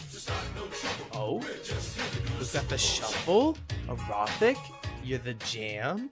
Thanks so much. I'm excited to get new content to actually look at.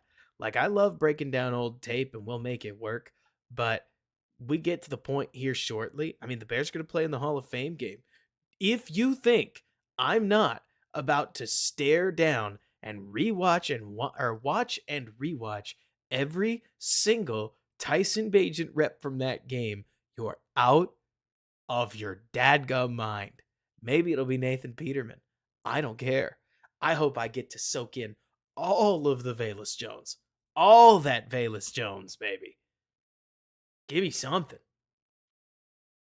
Here's the absolutely typical Montgomery first down. I mean, this was just every season, too. Quick screen to Demo to first down to Payne.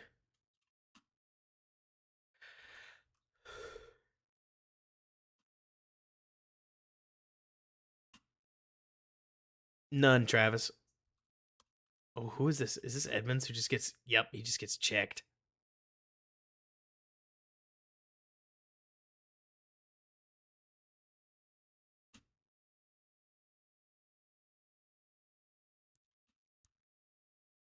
Gosh, hey, I'll tell you what. Okay, so look, hey, I don't want to get sidetracked, and we're so close to the end here, especially when the Lions are running curl flat, and that's the big march down the field play. Which, hey, you know what? Rhythm throw, I get it, but yeah, curl flat, stick flat. It's just basics within the offense. But so it's all the same. But what I think is interesting, is how do I say this well? I'm gonna say, a I know what it sounds like with me saying this, but in as earnest a tone as I can tell you, there was absolutely, I mean, I just think it's obvious when you watch the tape, a disagreement between Justin and his offensive coordinator about how to deal with pressure looks and a couple of other things, like whether it was how to deal with a zone defense, how to deal with a shown pressure, how to deal with split field coverage, how to deal with a coverage roll at the snap. Look, I don't want to put together a chart because there's no point anymore. It's water under the bridge. We all get that, right?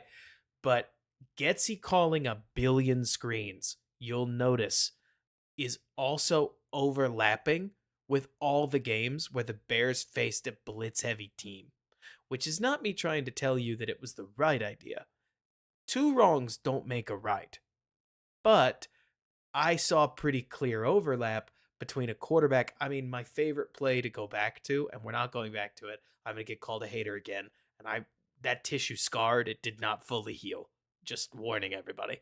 But that first play in the Minnesota game where Minnesota shows blitz and Fields gets DJ Moore turning around, doesn't throw with anticipation, and gets lit up. That's my favorite example of you could give Fields a quick throw option, he wouldn't take it a lot. And so I'm saying all this to basically say my hope and expectation would be that watching Caleb Williams is watching a much more chaotic rookie find his legs and stick with it, if that makes sense.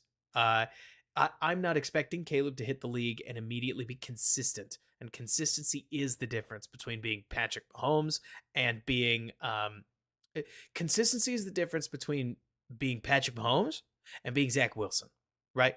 Zach Wilson on his highlights, you're going to think I'm crazy, but if you cut together just Jets highlights of Zach Wilson, you're going to think the guy can flat out play. He is talented. Like he's got the arm. He's got the mobility. He can place the ball. There are these moments. Thank you so much, MJ50. You're the guy. Thanks so much. I really appreciate you. All this to say that it is consistency. It's being able to not make a bad play worse. It's being able to understand a defense and get into the look or the right look at the right look as often as possible. That stuff separates a longtime veteran at his peak with a rookie that's playing really good football. And I say all this because with Fields, where what certainly drove me nuts was by the time we got to year 3, especially a couple games into year 3, what Fields could and couldn't do, but especially some of the things he couldn't do, were stopping. They weren't, well, maybe he just needs to develop. They weren't, well, this is a problem of stability. They weren't, this is because of all this offensive change. It started to be, this should have been basic, and we've given 2 to 3 years of leash here. Why is this not getting better? And with Caleb, you're not going to have exactly the same experience just because we're going to be in year 1. There's going to be a lot more reasons for grace. There's going to be a lot more reasons for positivity, pretty much no matter what happens. Like, pretty much no matter what happens. But also, I would hope we don't have to go through a lot of that same stuff again. Caleb's tape against UCLA tells me that he can look at a pressure package and get the ball out quick. Caleb's game against, believe it or not, Notre Dame tells me that he understands when his receivers are going to be outmatched and knows that he has to throw with anticipation into tight coverage. Yeah, not all of it went well, but a lot of the reps did look really good. And I think that's key. A lot of different reps throughout UCLA or his time at USC have shown that he can throw a back shoulder ball, that he can throw with anticipation, that he can adjust to what he sees, that he knows how to stretch the pocket stretch his time in the pocket when he gets the chance, that he knows how to play make, blah, blah, blah. You've heard it all before. The point is that when you talk about how a lot of the Bears screens felt brain dead, I can't tell you that anybody on the staff was this, that, or the other. Like, I don't know. It's complicated. But it's more to say that having watched Matt Nagy and how obviously his relationship with Trubisky fractured, and now watching Justin Fields and how obviously his relationship with Luke Getsy fractured, and also his relationship with Matt Nagy fractured, not that we need to talk about that, it feels to me like there is a connection, this is the big full circle moment. There is a connection between quarterbacks that frustrate their coaches on the mental side of the ball and offensive coordinators looking extra inept, because when your quarterback is frustrating you on the mental side, you have to call what he can run, and that limits you. And the moment you're limited, you're almost immediately going to become predictable of some kind. But like you're talking, I actually think, let me see, Damo, you mentioned what exactly about our screens made them suck so bad so often. So Damo, in my opinion, the fastest way I could answer that is there were certain types of screen throws that Fields would not throw. I mean, we all saw it, but if you ran a slip screen to the running back and you got him out here and Fields had to loft the ball over a defender, that was a major danger. Fields threw multiple pick sixes on that exact kind of throw. One back when he was a rookie, I think it was. Maybe it was 2022. It was 22 against the Lions. He tried to loft a ball over a defender. It ended up getting picked. And then in 2023, he tried to loft a ball over a Tampa Bay defender. That got picked. So now you can't throw any slip screens. We're just not throwing them anymore, right? That leaves us with wide receiver screens, with the other problem being that there's only one guy you really want to catch the ball on those wide receiver screens. And that starts to get pretty obvious when you put ESB and 22 or in 23, sometimes they would use like Tyler Scott, who's just a only okay blocker. Like, you start to put people in front of DJ and you go, oh, this is their screen set.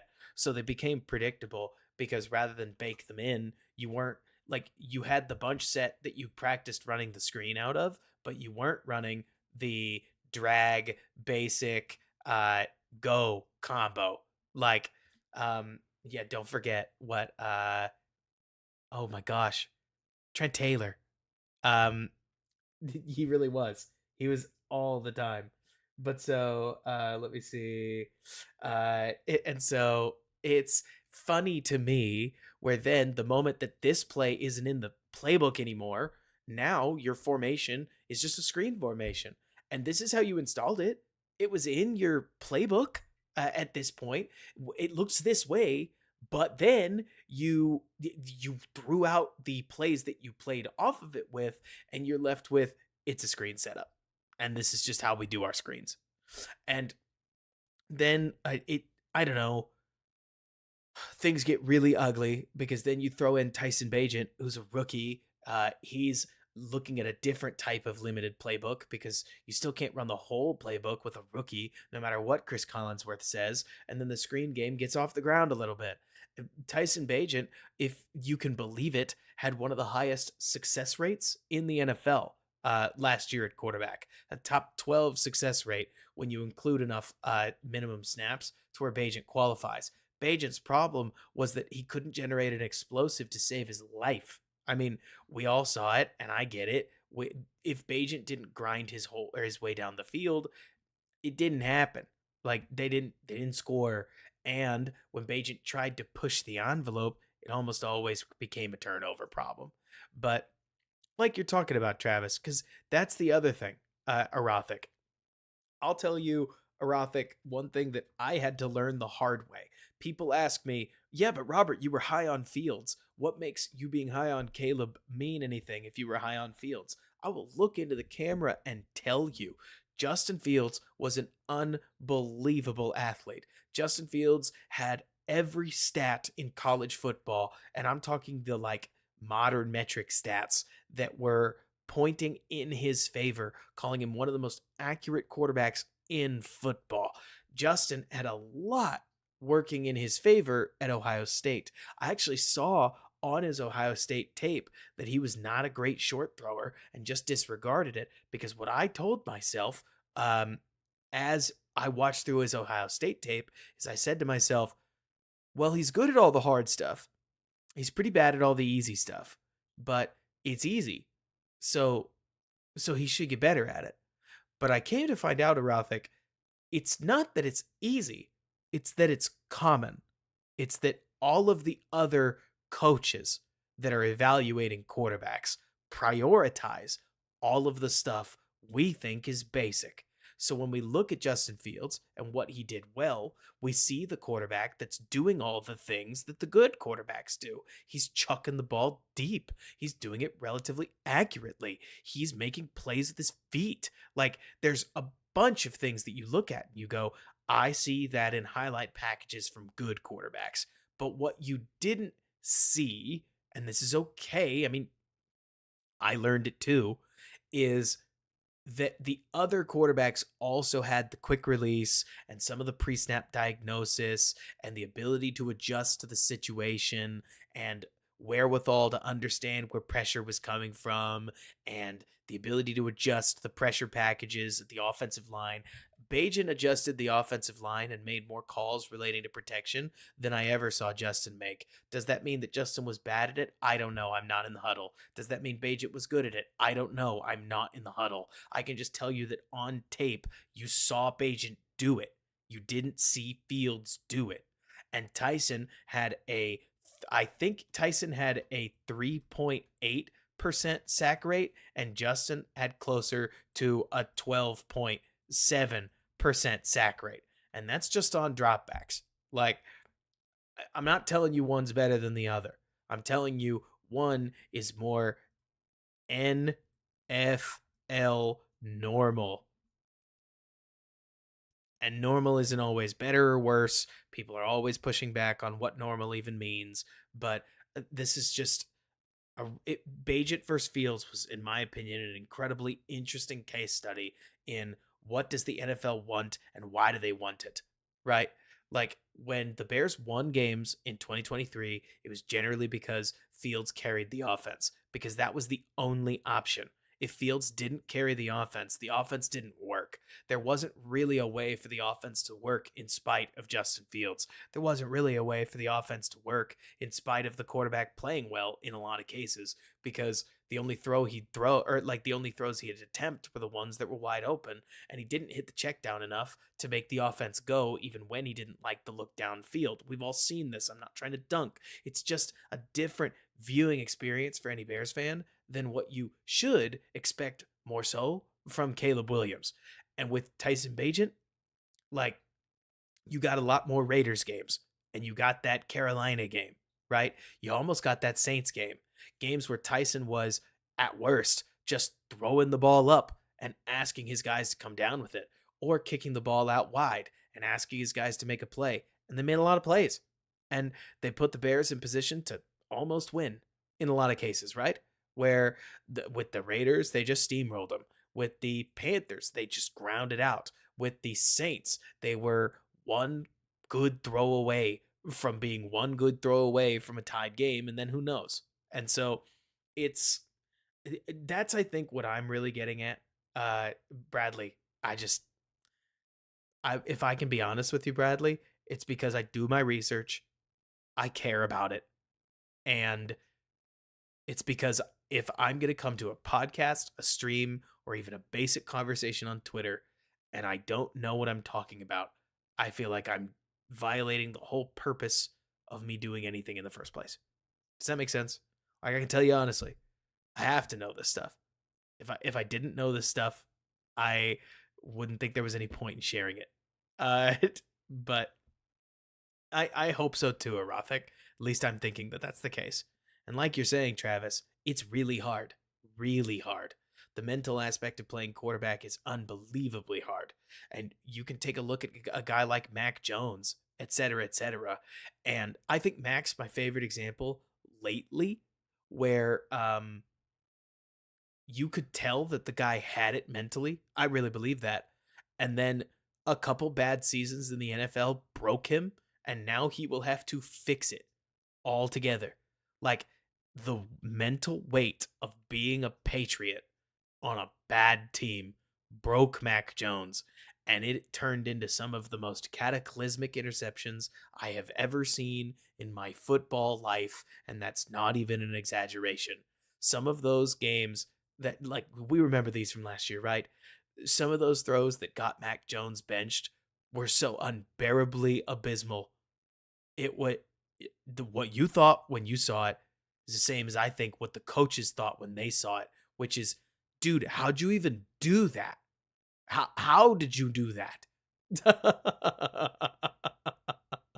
And it has to be mental. There's just not a better explanation, right? You know Mac Jones can play quarterback better, or at least throw a football better than that throw or than that pick he threw to lose a game that looked unlosable against in London. But it was it was wild. Yeah, Rothic, that was crazy. Thank you, Mitch. But so I'm right there with you, Rothic, where I do think that see it throw it. Well, so it's funny you talk about see it throw it because I think that Caleb, I'm not trying to scare you. I think Caleb can be kind of see it throw it. The difference is that where Fields has a 3/4 second, maybe 1 second release, Caleb has a half second to sometimes a quarter second release. So when Caleb sees it and throws it, the ball is still out faster than it was with Justin. Justin being a see it, throw it with a slow release leads to plays like forgive me, but I have one. Let me see. Here. I'm going to put it up on my monitor as I skim through it.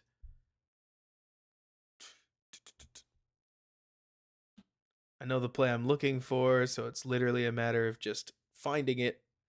But I can't remember where it is.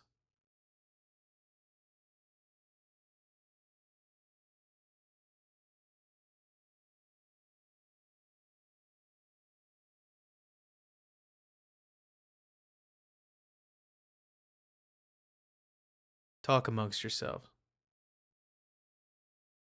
Gosh, my notes for this game. So I take notes for those of you who don't know, where in case you ever see it, top is penalty, bottom is or like under that is bad play, under that is play that doesn't matter, or sometimes I'll use it in conjunction with something for scheme.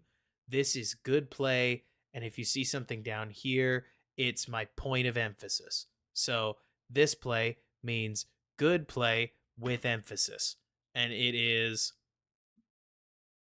yeah, it's this.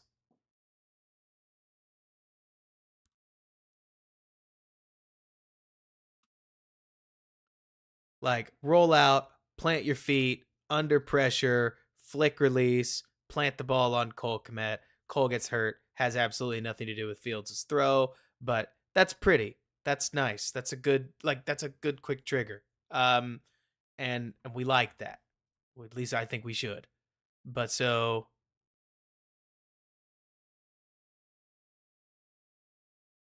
and then there are some which I think is funny. You will notice that there are some that are simultaneously in the good and also the bad column. Yeah, that's football. Where something went well, it also went badly.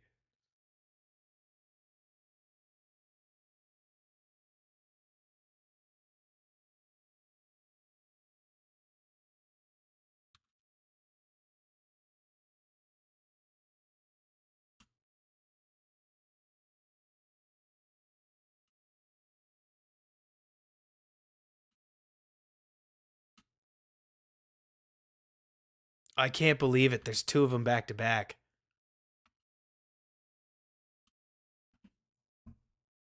See, I think this is so interesting. I really do. Just forgive me, everybody. It's not supposed to be a Field stream, but it's just, you have to compare it.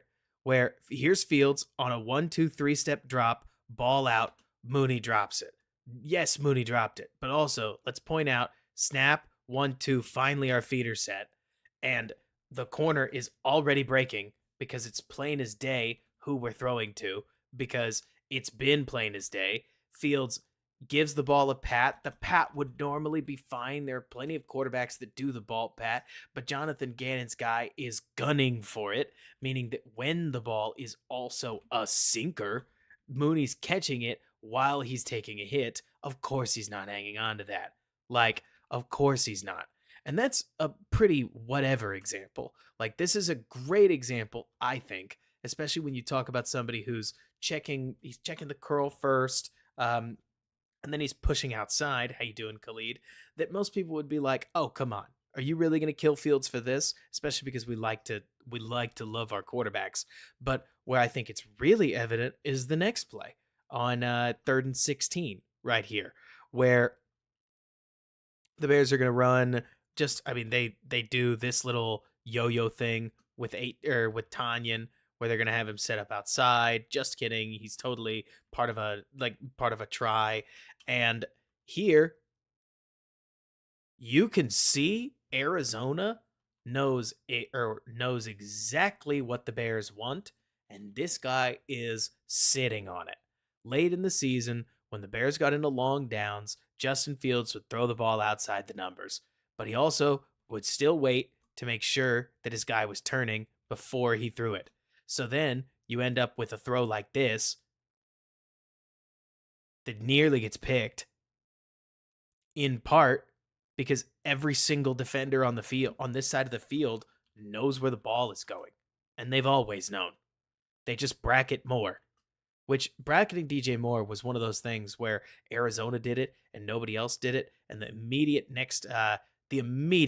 next game, Atlanta just lets DJ Moore sit in the slot, one-on-one, in man coverage, beat press. Great example of how defensive coordinators, half of them are useless. Love them.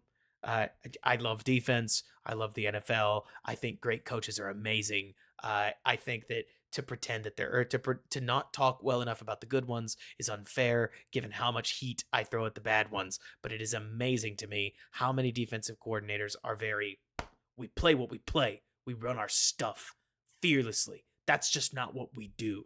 And I'm like, yeah, okay, if getting smoked by DJ Moore is what you do, then go for it, Atlanta. You got a whole a whole stadium chanting "We want Fields" because you let DJ Moore do absolutely whatever he wanted. But like you're talking about, I'm so right there with you, Travis, where it's like Gannon's disguise here is sicko mode. Like, look at this.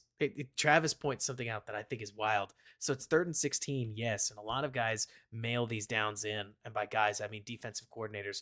Look at this. This is a college disguise. Like, you don't see traditionally NFL teams attempting to skybox a center field safety coming all the way from the midline of scrimmage, and he gets there. So now you're looking at a birds on a fence cover 4 rule defense with a single high safety just in case, and 2 guys right here and here that are triggering on stuff outside, which is awesome. I mean, it really is. Jonathan Gannon's defense impressed me a lot, especially given the guys that they don't have. But that underneath breaker on DJ Moore, they were ready for it, and the throw comes out slow and late. Like, I get it. I do. But this ball cannot be showing up on the sidelines. Like, I think you're trying to get it or I think you're trying to get that ball there way sooner, way sooner. And like you're saying, James, I mean, you say he read it perfectly. I'd go so far as to tell you, in my opinion, this is barely a read. Like, you just wind up you just gun it there. Like, this becomes a just throw it. Yeah, if you get camped, throw it better. Like, throw it, especially the moment that you see that this corner is, yeah, he's sitting, but he's sitting on the outside leverage. Throw it to where only DJ can get it and just gun it. Not this is the part I think about quarterbacking that isn't as obvious, right? Not every play is a complex read. Some of these things you're taking a look, you're seeing this corner's hips are out, this corner is sitting on the outside of DJ Moore. If I just throw it and I throw a strike, we're going to be fine. And that's the NFL sometimes. And so let's see, isn't this the same game where he floated the wheel corner? Oh boy, if you really want to go there, yeah, we can. I assume nobody does, but I will, just because when we talk about Caleb Williams, like, okay, so a great 2-play set. What won't you get with Caleb Williams? Like, this is the Justin Fields special. This is the kind of thing you are only going to get with Justin. These utterly nonchalant 50-yard bangers. I mean, let's talk about them like we should. Justin is an outrageously special athlete. Like, truly special athlete. Nonchalant level, glorious, just hits the burners, breaks tackles, and waltzes down the field. Like, this is nuts. This is so sick. Like, I can't say enough about how crazy this is that on an NFL football field, Justin Fields has the audacity to throw the little ball fake up there as he just casually, it doesn't even look like he's sprinting in some of these cases, just runs away from everybody. He is one of the greatest athletes in the league, let alone from the quarterback position. The dude is a special athlete. But 10 to 24, okay? 10 to 24, we're on the 13-yard line. Is it the next play? It is. The immediate next play. How is this not a score? How is this not a score? How is that not a score? How do we not score? Worse, how is this a turnover? This can't be a turnover. We are clean as a whistle. We have a receiver. We have 2 receivers. Howler open. Like, this is way too open across the board. How do we let this fall into the corner? Who's like, yeah, sure, you could say the corner gets depth. I get it. But also put that in the back of the end zone. I'm heartbroken too. Any Bears fan that feels like I'm being too harsh, I promise I get it. I promise I get it. But it's so funny, dude. Like, Travis, you talk about it's got to be back pylon. I mean, it at least has to get to the middle of the end zone. And if it does, it's fine. But for some reason, look, if you wanted to get all quarterback technical, it doesn't really look like he drives through his front foot. It looks more like he just flicks it. And when he does, he steps sideways. Stepping sideways generally means the ball is going to come sideways. And it does. It comes back down and away. Whatever. Right? I'm really not trying to freak out about it. But this stuff just happened too often. Right? I mean, in my opinion, the other funny thing about Justin that I feel like in a retrospective case, we kind of just have to bring up is that this was way too common. And specifically, I'm talking about how the game is won. The game is won. Take 3 knees and kick a field goal, and this is over, right? 3 knees, kick a field goal, it's over.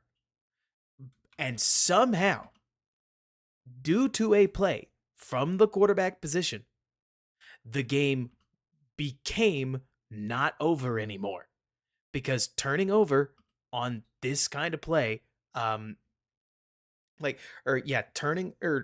ball over on this kind of play, in my opinion, should freak you out. Like, this reminds me of the Minnesota game where Fields fumbled twice, with once in field goal range and once with the game basically just in like gain some yards, run the clock out, and this thing's over, right? Fumbled twice, made it a game that they had to come back and win. The Broncos game that nobody likes to bring up. What are we doing fumbling on a boot, right? Um, but so let me see. Then there's too many of these. There's way too many on Fields' record of games where it, I'm right there with you, Bradley, and I'm by no means trying to make Fields more or less than he was. Spectacular athlete. They've got to year 3, and I do think that the development curve for the Bears, like dealing with the Bears organization, fried whatever was there.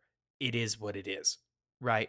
Um, I also am trying to point out things on Caleb's tape that I would expect to be different. Maybe he'll fail in different ways. Maybe he'll get the throw, like to use an example, the one we were just talking about. It's not as simple as saying, oh, well, because Caleb isn't late to this ball, that, oh, this is totally just a free first down. Not really. More than likely, Caleb throws it with anticipation, and DJ Moore catches it, and 33 lights him up, and you punt all the same, right? Like, that's the funny part about Caleb Williams is it's easy to say, oh, well, if Caleb's so much better than Justin, then then the rest of the team has to live up to the fact that they've got a decent quarterback. Justin's a lightning rod for everything going wrong, because if everybody did their job, sometimes Justin didn't, and it blew it anyways. And sometimes Justin's running wallpapered a lot of other mistakes. I mean, let's not forget that when Trevor Siemian took over for the Bears in 2022, that team did worse because Justin's rushing element was what made the Bears offense any good in the first place. And so it's a double edge, right? Where Justin's running is legit. Justin's style of play pushes you into a specific offense is the best way to put that. It's like it has to be themed around Justin because he can't really run something else. Maybe he can, he just doesn't want to. I couldn't tell you the difference, but I can just point it all out. And like you're saying, Bajan and Fields regressed under Getsy. Bradley, or let me see, which one are you talking? Are you talking about QB school? Because it might have been QB school. Like Leonidas, I think Phil and TTNL do a pretty solid job. But I also remember that they were like really, I don't know. It gets weird, right? Talking about other creators, I think they work hard, and if nothing else, Phil and Shane spit their mind, and that's great. I think they're awesome, and they've been around for forever. I think I got into it with it a little bit during some of the Trubisky days, talking about they were very, very, very, very high on Mitch, but I don't know. Um, they're TTNL, Tape Never Lies Network, and we've all had takes. It's how it goes. WFM, how you doing? For me to pretend like my record isn't liked Mitch, because that's what I do. Generally, I'm going to like the Bears quarterback. I'm just going to warn you. Then fell off the Mitch train in 2019, and then got or liked Fields, thought Fields was a total departure, learned a lot, got off Fields in 2023, liked Caleb pretty much from Jump Street, which is not impressive. To me, saying you like Caleb Williams is like saying you like football. I mean, truly, I find it stranger that there are people that don't like Caleb Williams. Who's to say what Caleb is going to be in the NFL? Don't forgive me, everybody, but Caleb Williams is a prospect. I get it. Painted nails, pink phone case, like attitude. I know that there are some people that aren't going to like Caleb the person, but Caleb the football player is either him or Drake May. You should like one of them. If you don't like either of them, I'm curious as to who you do, because they kind of run the gamut of what you're looking for in modern NFL quarterbacks. And so we'll see.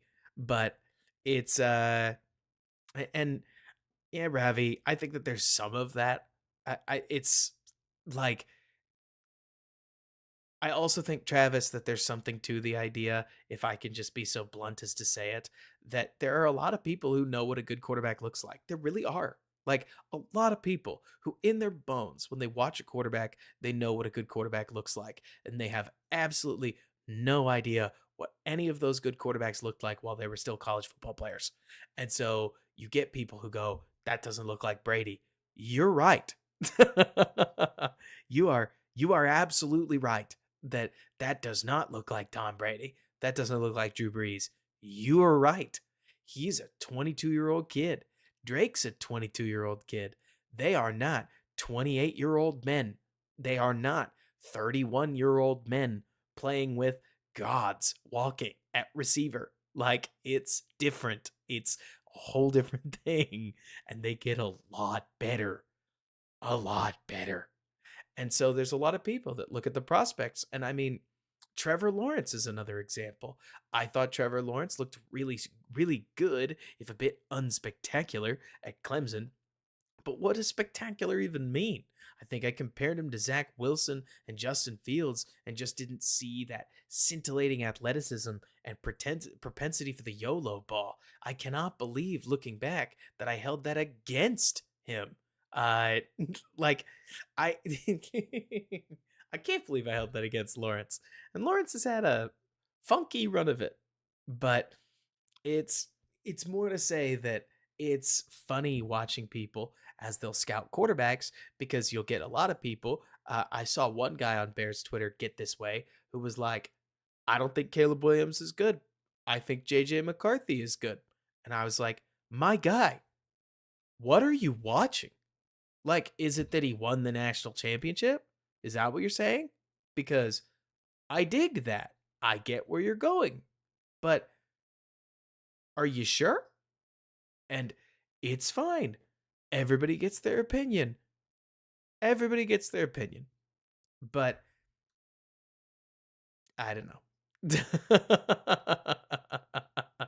Yeah, I mean, I'm sure there's some of that, Ravi. I also think the other thing that I've seen a lot, I'm just going to be real with you guys. The biggest thing that I thought held Caleb and Drake back in the eyes of a lot of the media is that they just lost too many games. And nobody will ever say that, because if they say that out loud, they know how dumb that sounds. Like, let me just shoot straight with you guys, because this is just the truth, in my opinion. Okay? They, when a player loses too many games, that just means that there's too many moments on tape, and I mean this very literally, where they forced something because they were losing, or they happened to like have too many incomplete passes, which is why they were losing, or they threw a pick that bounced off somebody's hands, which contributed to them losing. And the problem is, all kinds of people they'll look and they'll say, well, how did Caleb not lead him back? And I'm like, well, you already knew their record was 5-7. So what do you want me to say? I can't change the game's results, and you can't either. So we got to work with what we got. And if you're about to tell me that college wins matter, I'm going to tell you we know they don't. Like, we can data prove that they don't matter. So what are we really talking about? And then people will talk about grit. They'll talk about leadership. They'll talk about this. They'll talk about that. And I really get it. I really promise I get it. I want to see those things too. I think they're good when they happen, but they're just less important than, like, my favorite example. I could point out the Notre Dame game, but let's leave that one alone. My favorite is the Oregon game. Oregon deleted USC. That is an ugly, ugly, ugly tape for the USC defense. I mean, none of them are in position. I think Oregon scores their first 21 points off of a total of like 12 plays, and at least one of them is because the safety just gets flat lost, and they have one of the ghastliest blown coverages that I've ever seen. And then I think on the next play after that, they did it again, and they gave up points so fast. And it's not necessarily that Caleb and the offense didn't make some mistakes. But man, Oregon just ended that game so fast. So fast. And there are going to be people that are going to look back and they're going to say, well, where was the leadership? And that's not football, right? Like, James, after the Notre Dame game, he cut down. I don't think he threw 2 picks in a game. Somebody please fact check me because it's something like this. After the Notre Dame game, he got drastically more careful with the football. He took less sacks, and his yards per game went up after that. He was much safer and was not the reason that USC lost another game for the rest of the season. And that's not me trying to cape. It's more like it looked like a legitimate what do you call it? It looked like a legitimate adjustment because against Colorado, for instance, James Jones, he was kind of goofing around too much. He attempted one ball in the third quarter that was just like flagrant. The fact that he tried it was gaudy and what's the word I'm looking for? Cocky. But he tried it and he got picked because he couldn't get the ball to that distance while sprinting to his right. Shocker, right? And then in the Notre Dame game, he tries to do way too much and he throws 3 interceptions, one that he's never thrown on the same seam throw, and then 2 that he flat forced. And then for the rest of the season, he didn't force a ball again. And he throws 1 interception that I can think of in UCLA where he throws a perfectly fine ball down the sidelines. Brendan Rice gets bullied into the sideline, and it turns into a pick. But outside of that, I don't actually remember any other interceptions. And he avoids what snake bit him in 2022, which was sneaking and lurking defenders over the middle that he didn't see. He stayed away from a lot of those. And I don't know. From there, the USC offense just kind of didn't work because they never had a run game.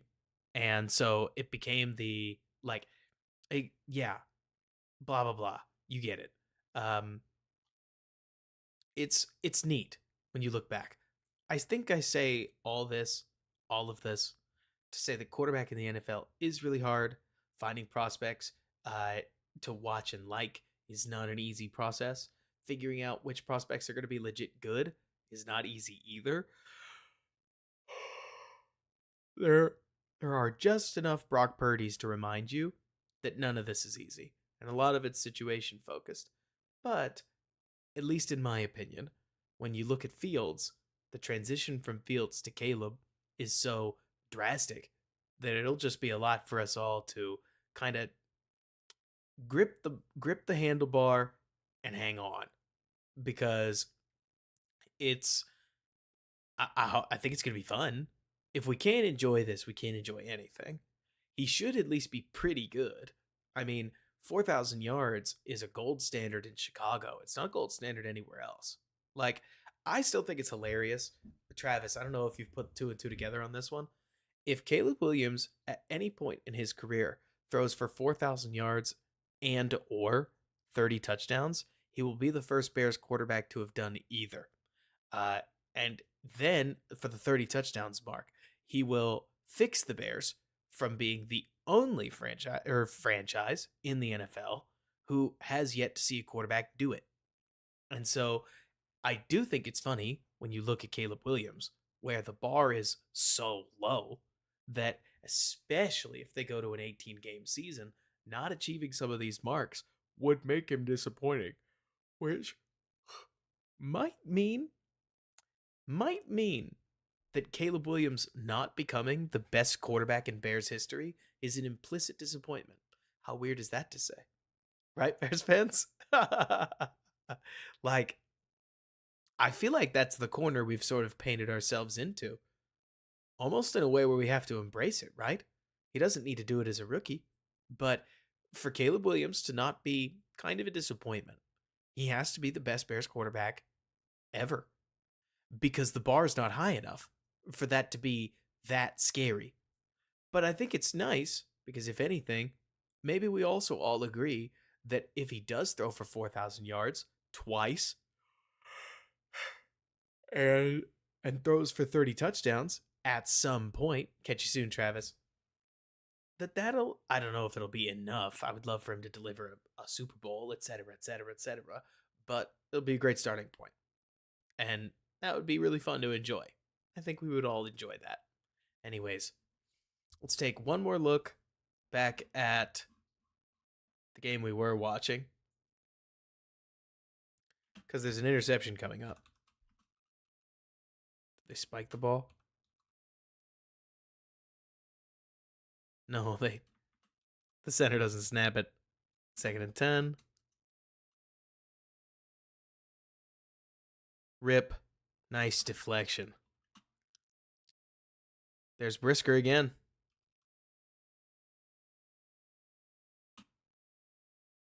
We'll be quick through this because I am losing light. The light of my eyes. 4th and 10 or 3rd and 10. Huge sack. There's Dexter with the hustle.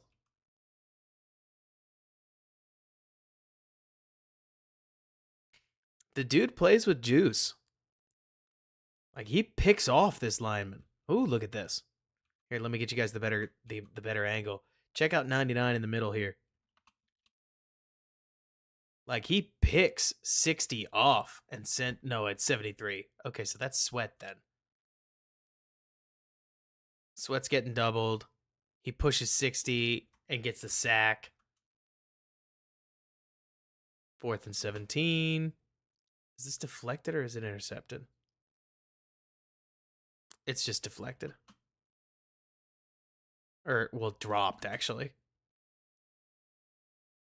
So an interesting day for the Bears defense. Definitely not everybody playing well. Definitely a unit that has its highs, but might have some lows to go with it. Especially if, I'll tell you what, Zarash, the more I watch him, I can't believe I'm saying this. I think that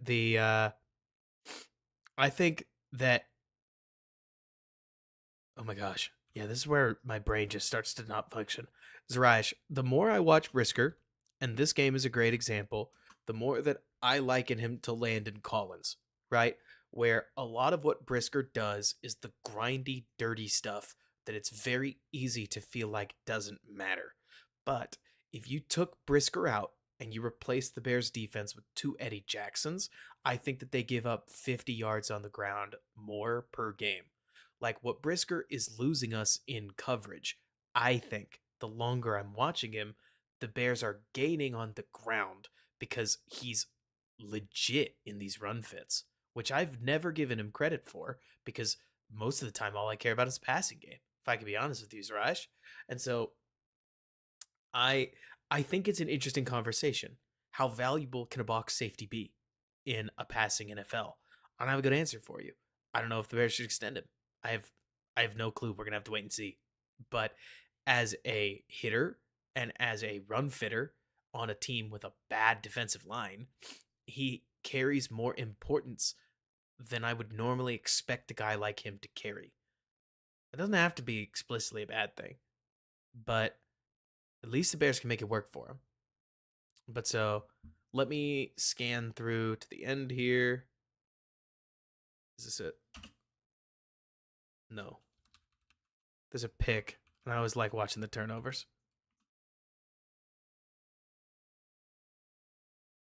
Oh, yeah, Sweat.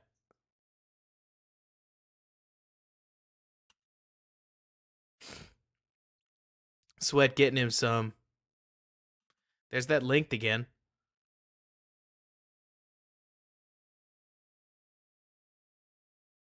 Long arm. Put the paw on him. And just hang on.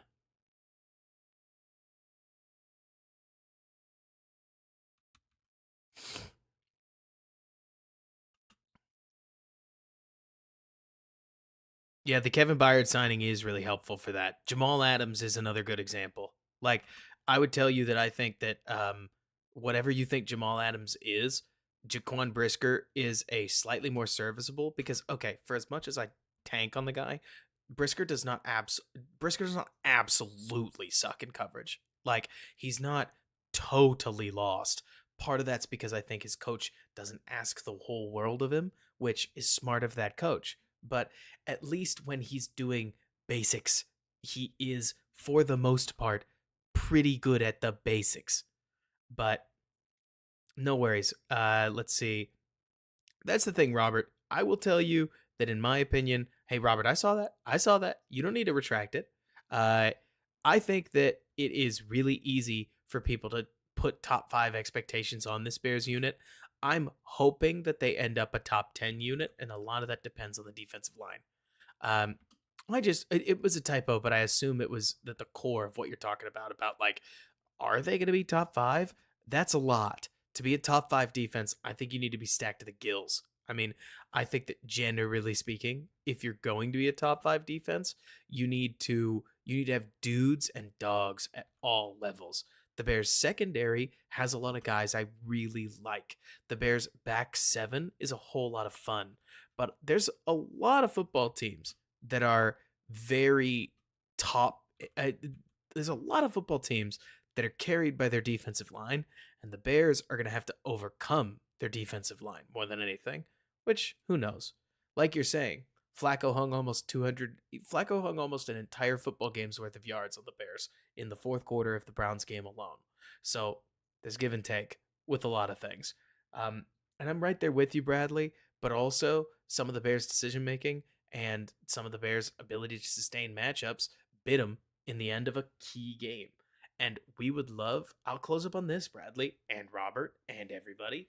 It's so interesting looking at this future of the Chicago Bears because I think we all agree that, or I think we all agree that the Bears defense is just like they should be on the right side of solid, right? They should be pretty good.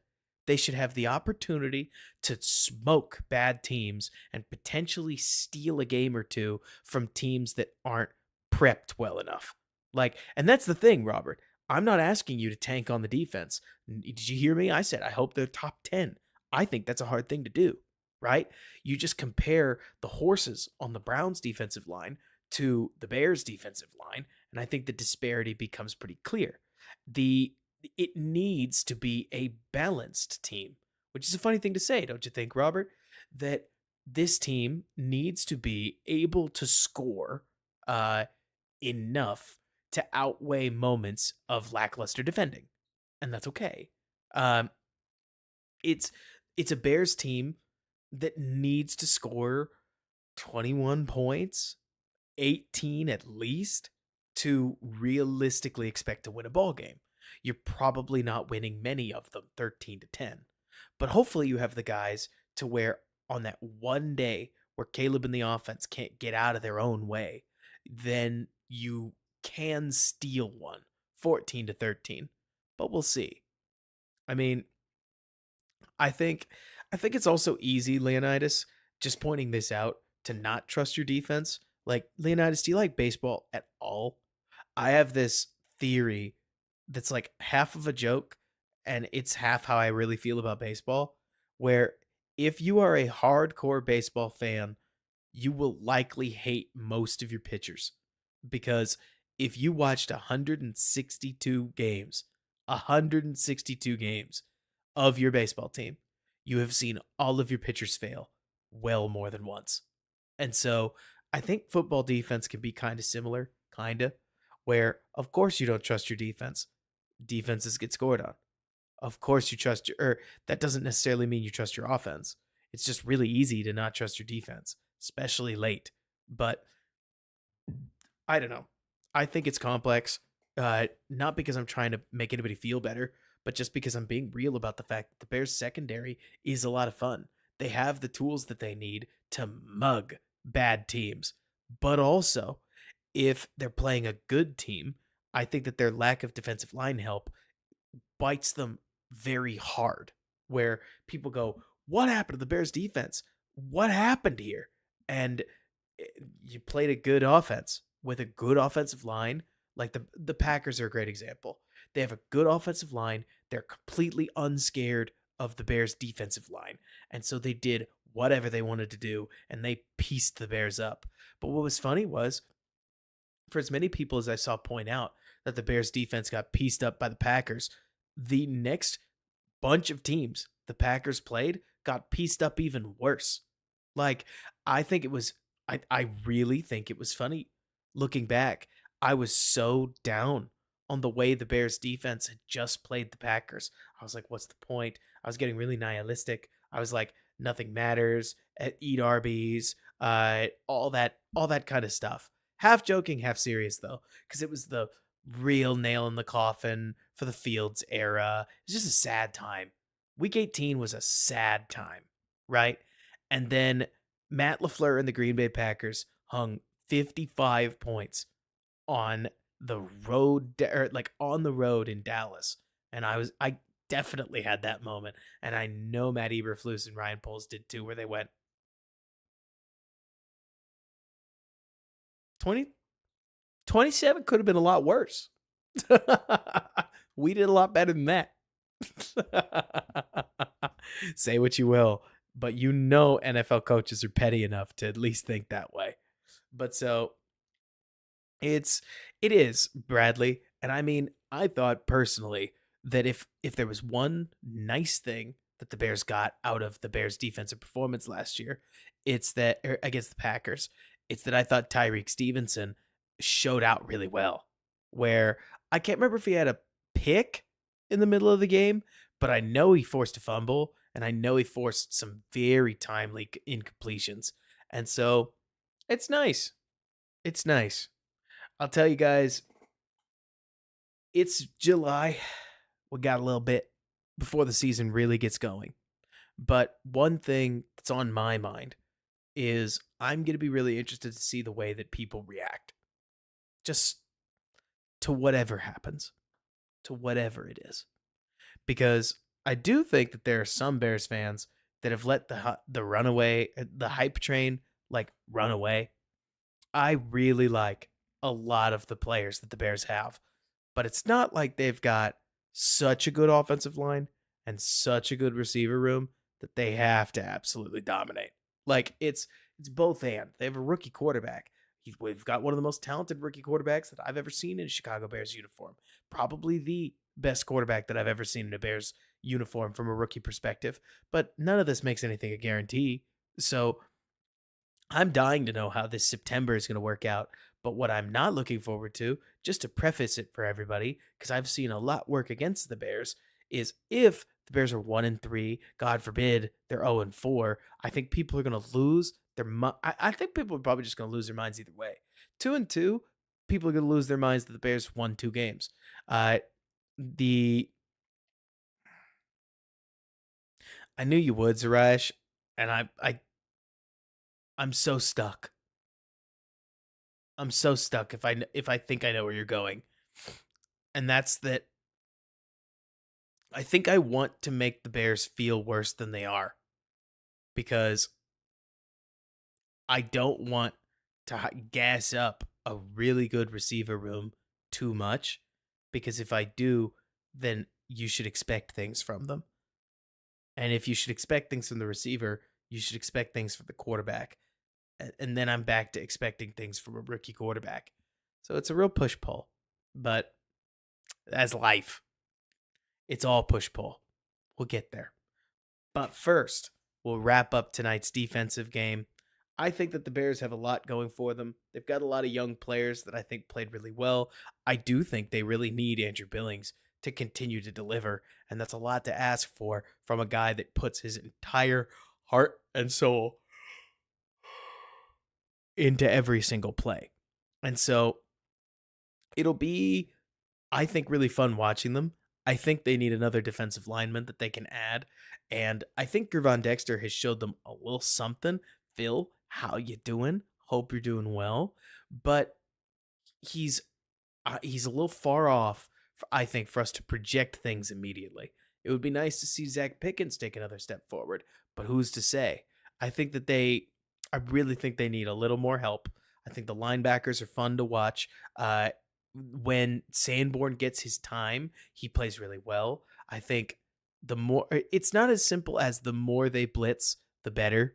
But I do think that Edwards, Edmonds, and Gordon are all really good blitzers.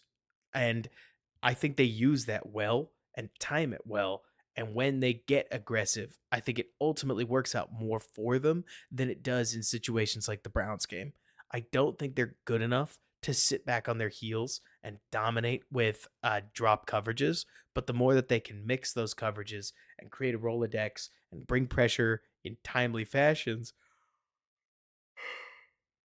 it feels like the better they do. But a lot of those are generalities. Go back and check out the stream if you missed it. We covered the Bears game against Detroit. Next week, we'll cover a different defensive performance. I don't know which one. I'll figure it out later. Robert, I have no idea. I couldn't tell you. I wouldn't be surprised if there's another big pickup coming at some point, but I don't know if it's going to be before the season or in the middle of it. But get some rest, everybody. Sleep well. Thanks so much for tuning in. I'll see you next week. A new Bear With Us will hit the channel later this week. Bear down, and thanks so much for bearing with me.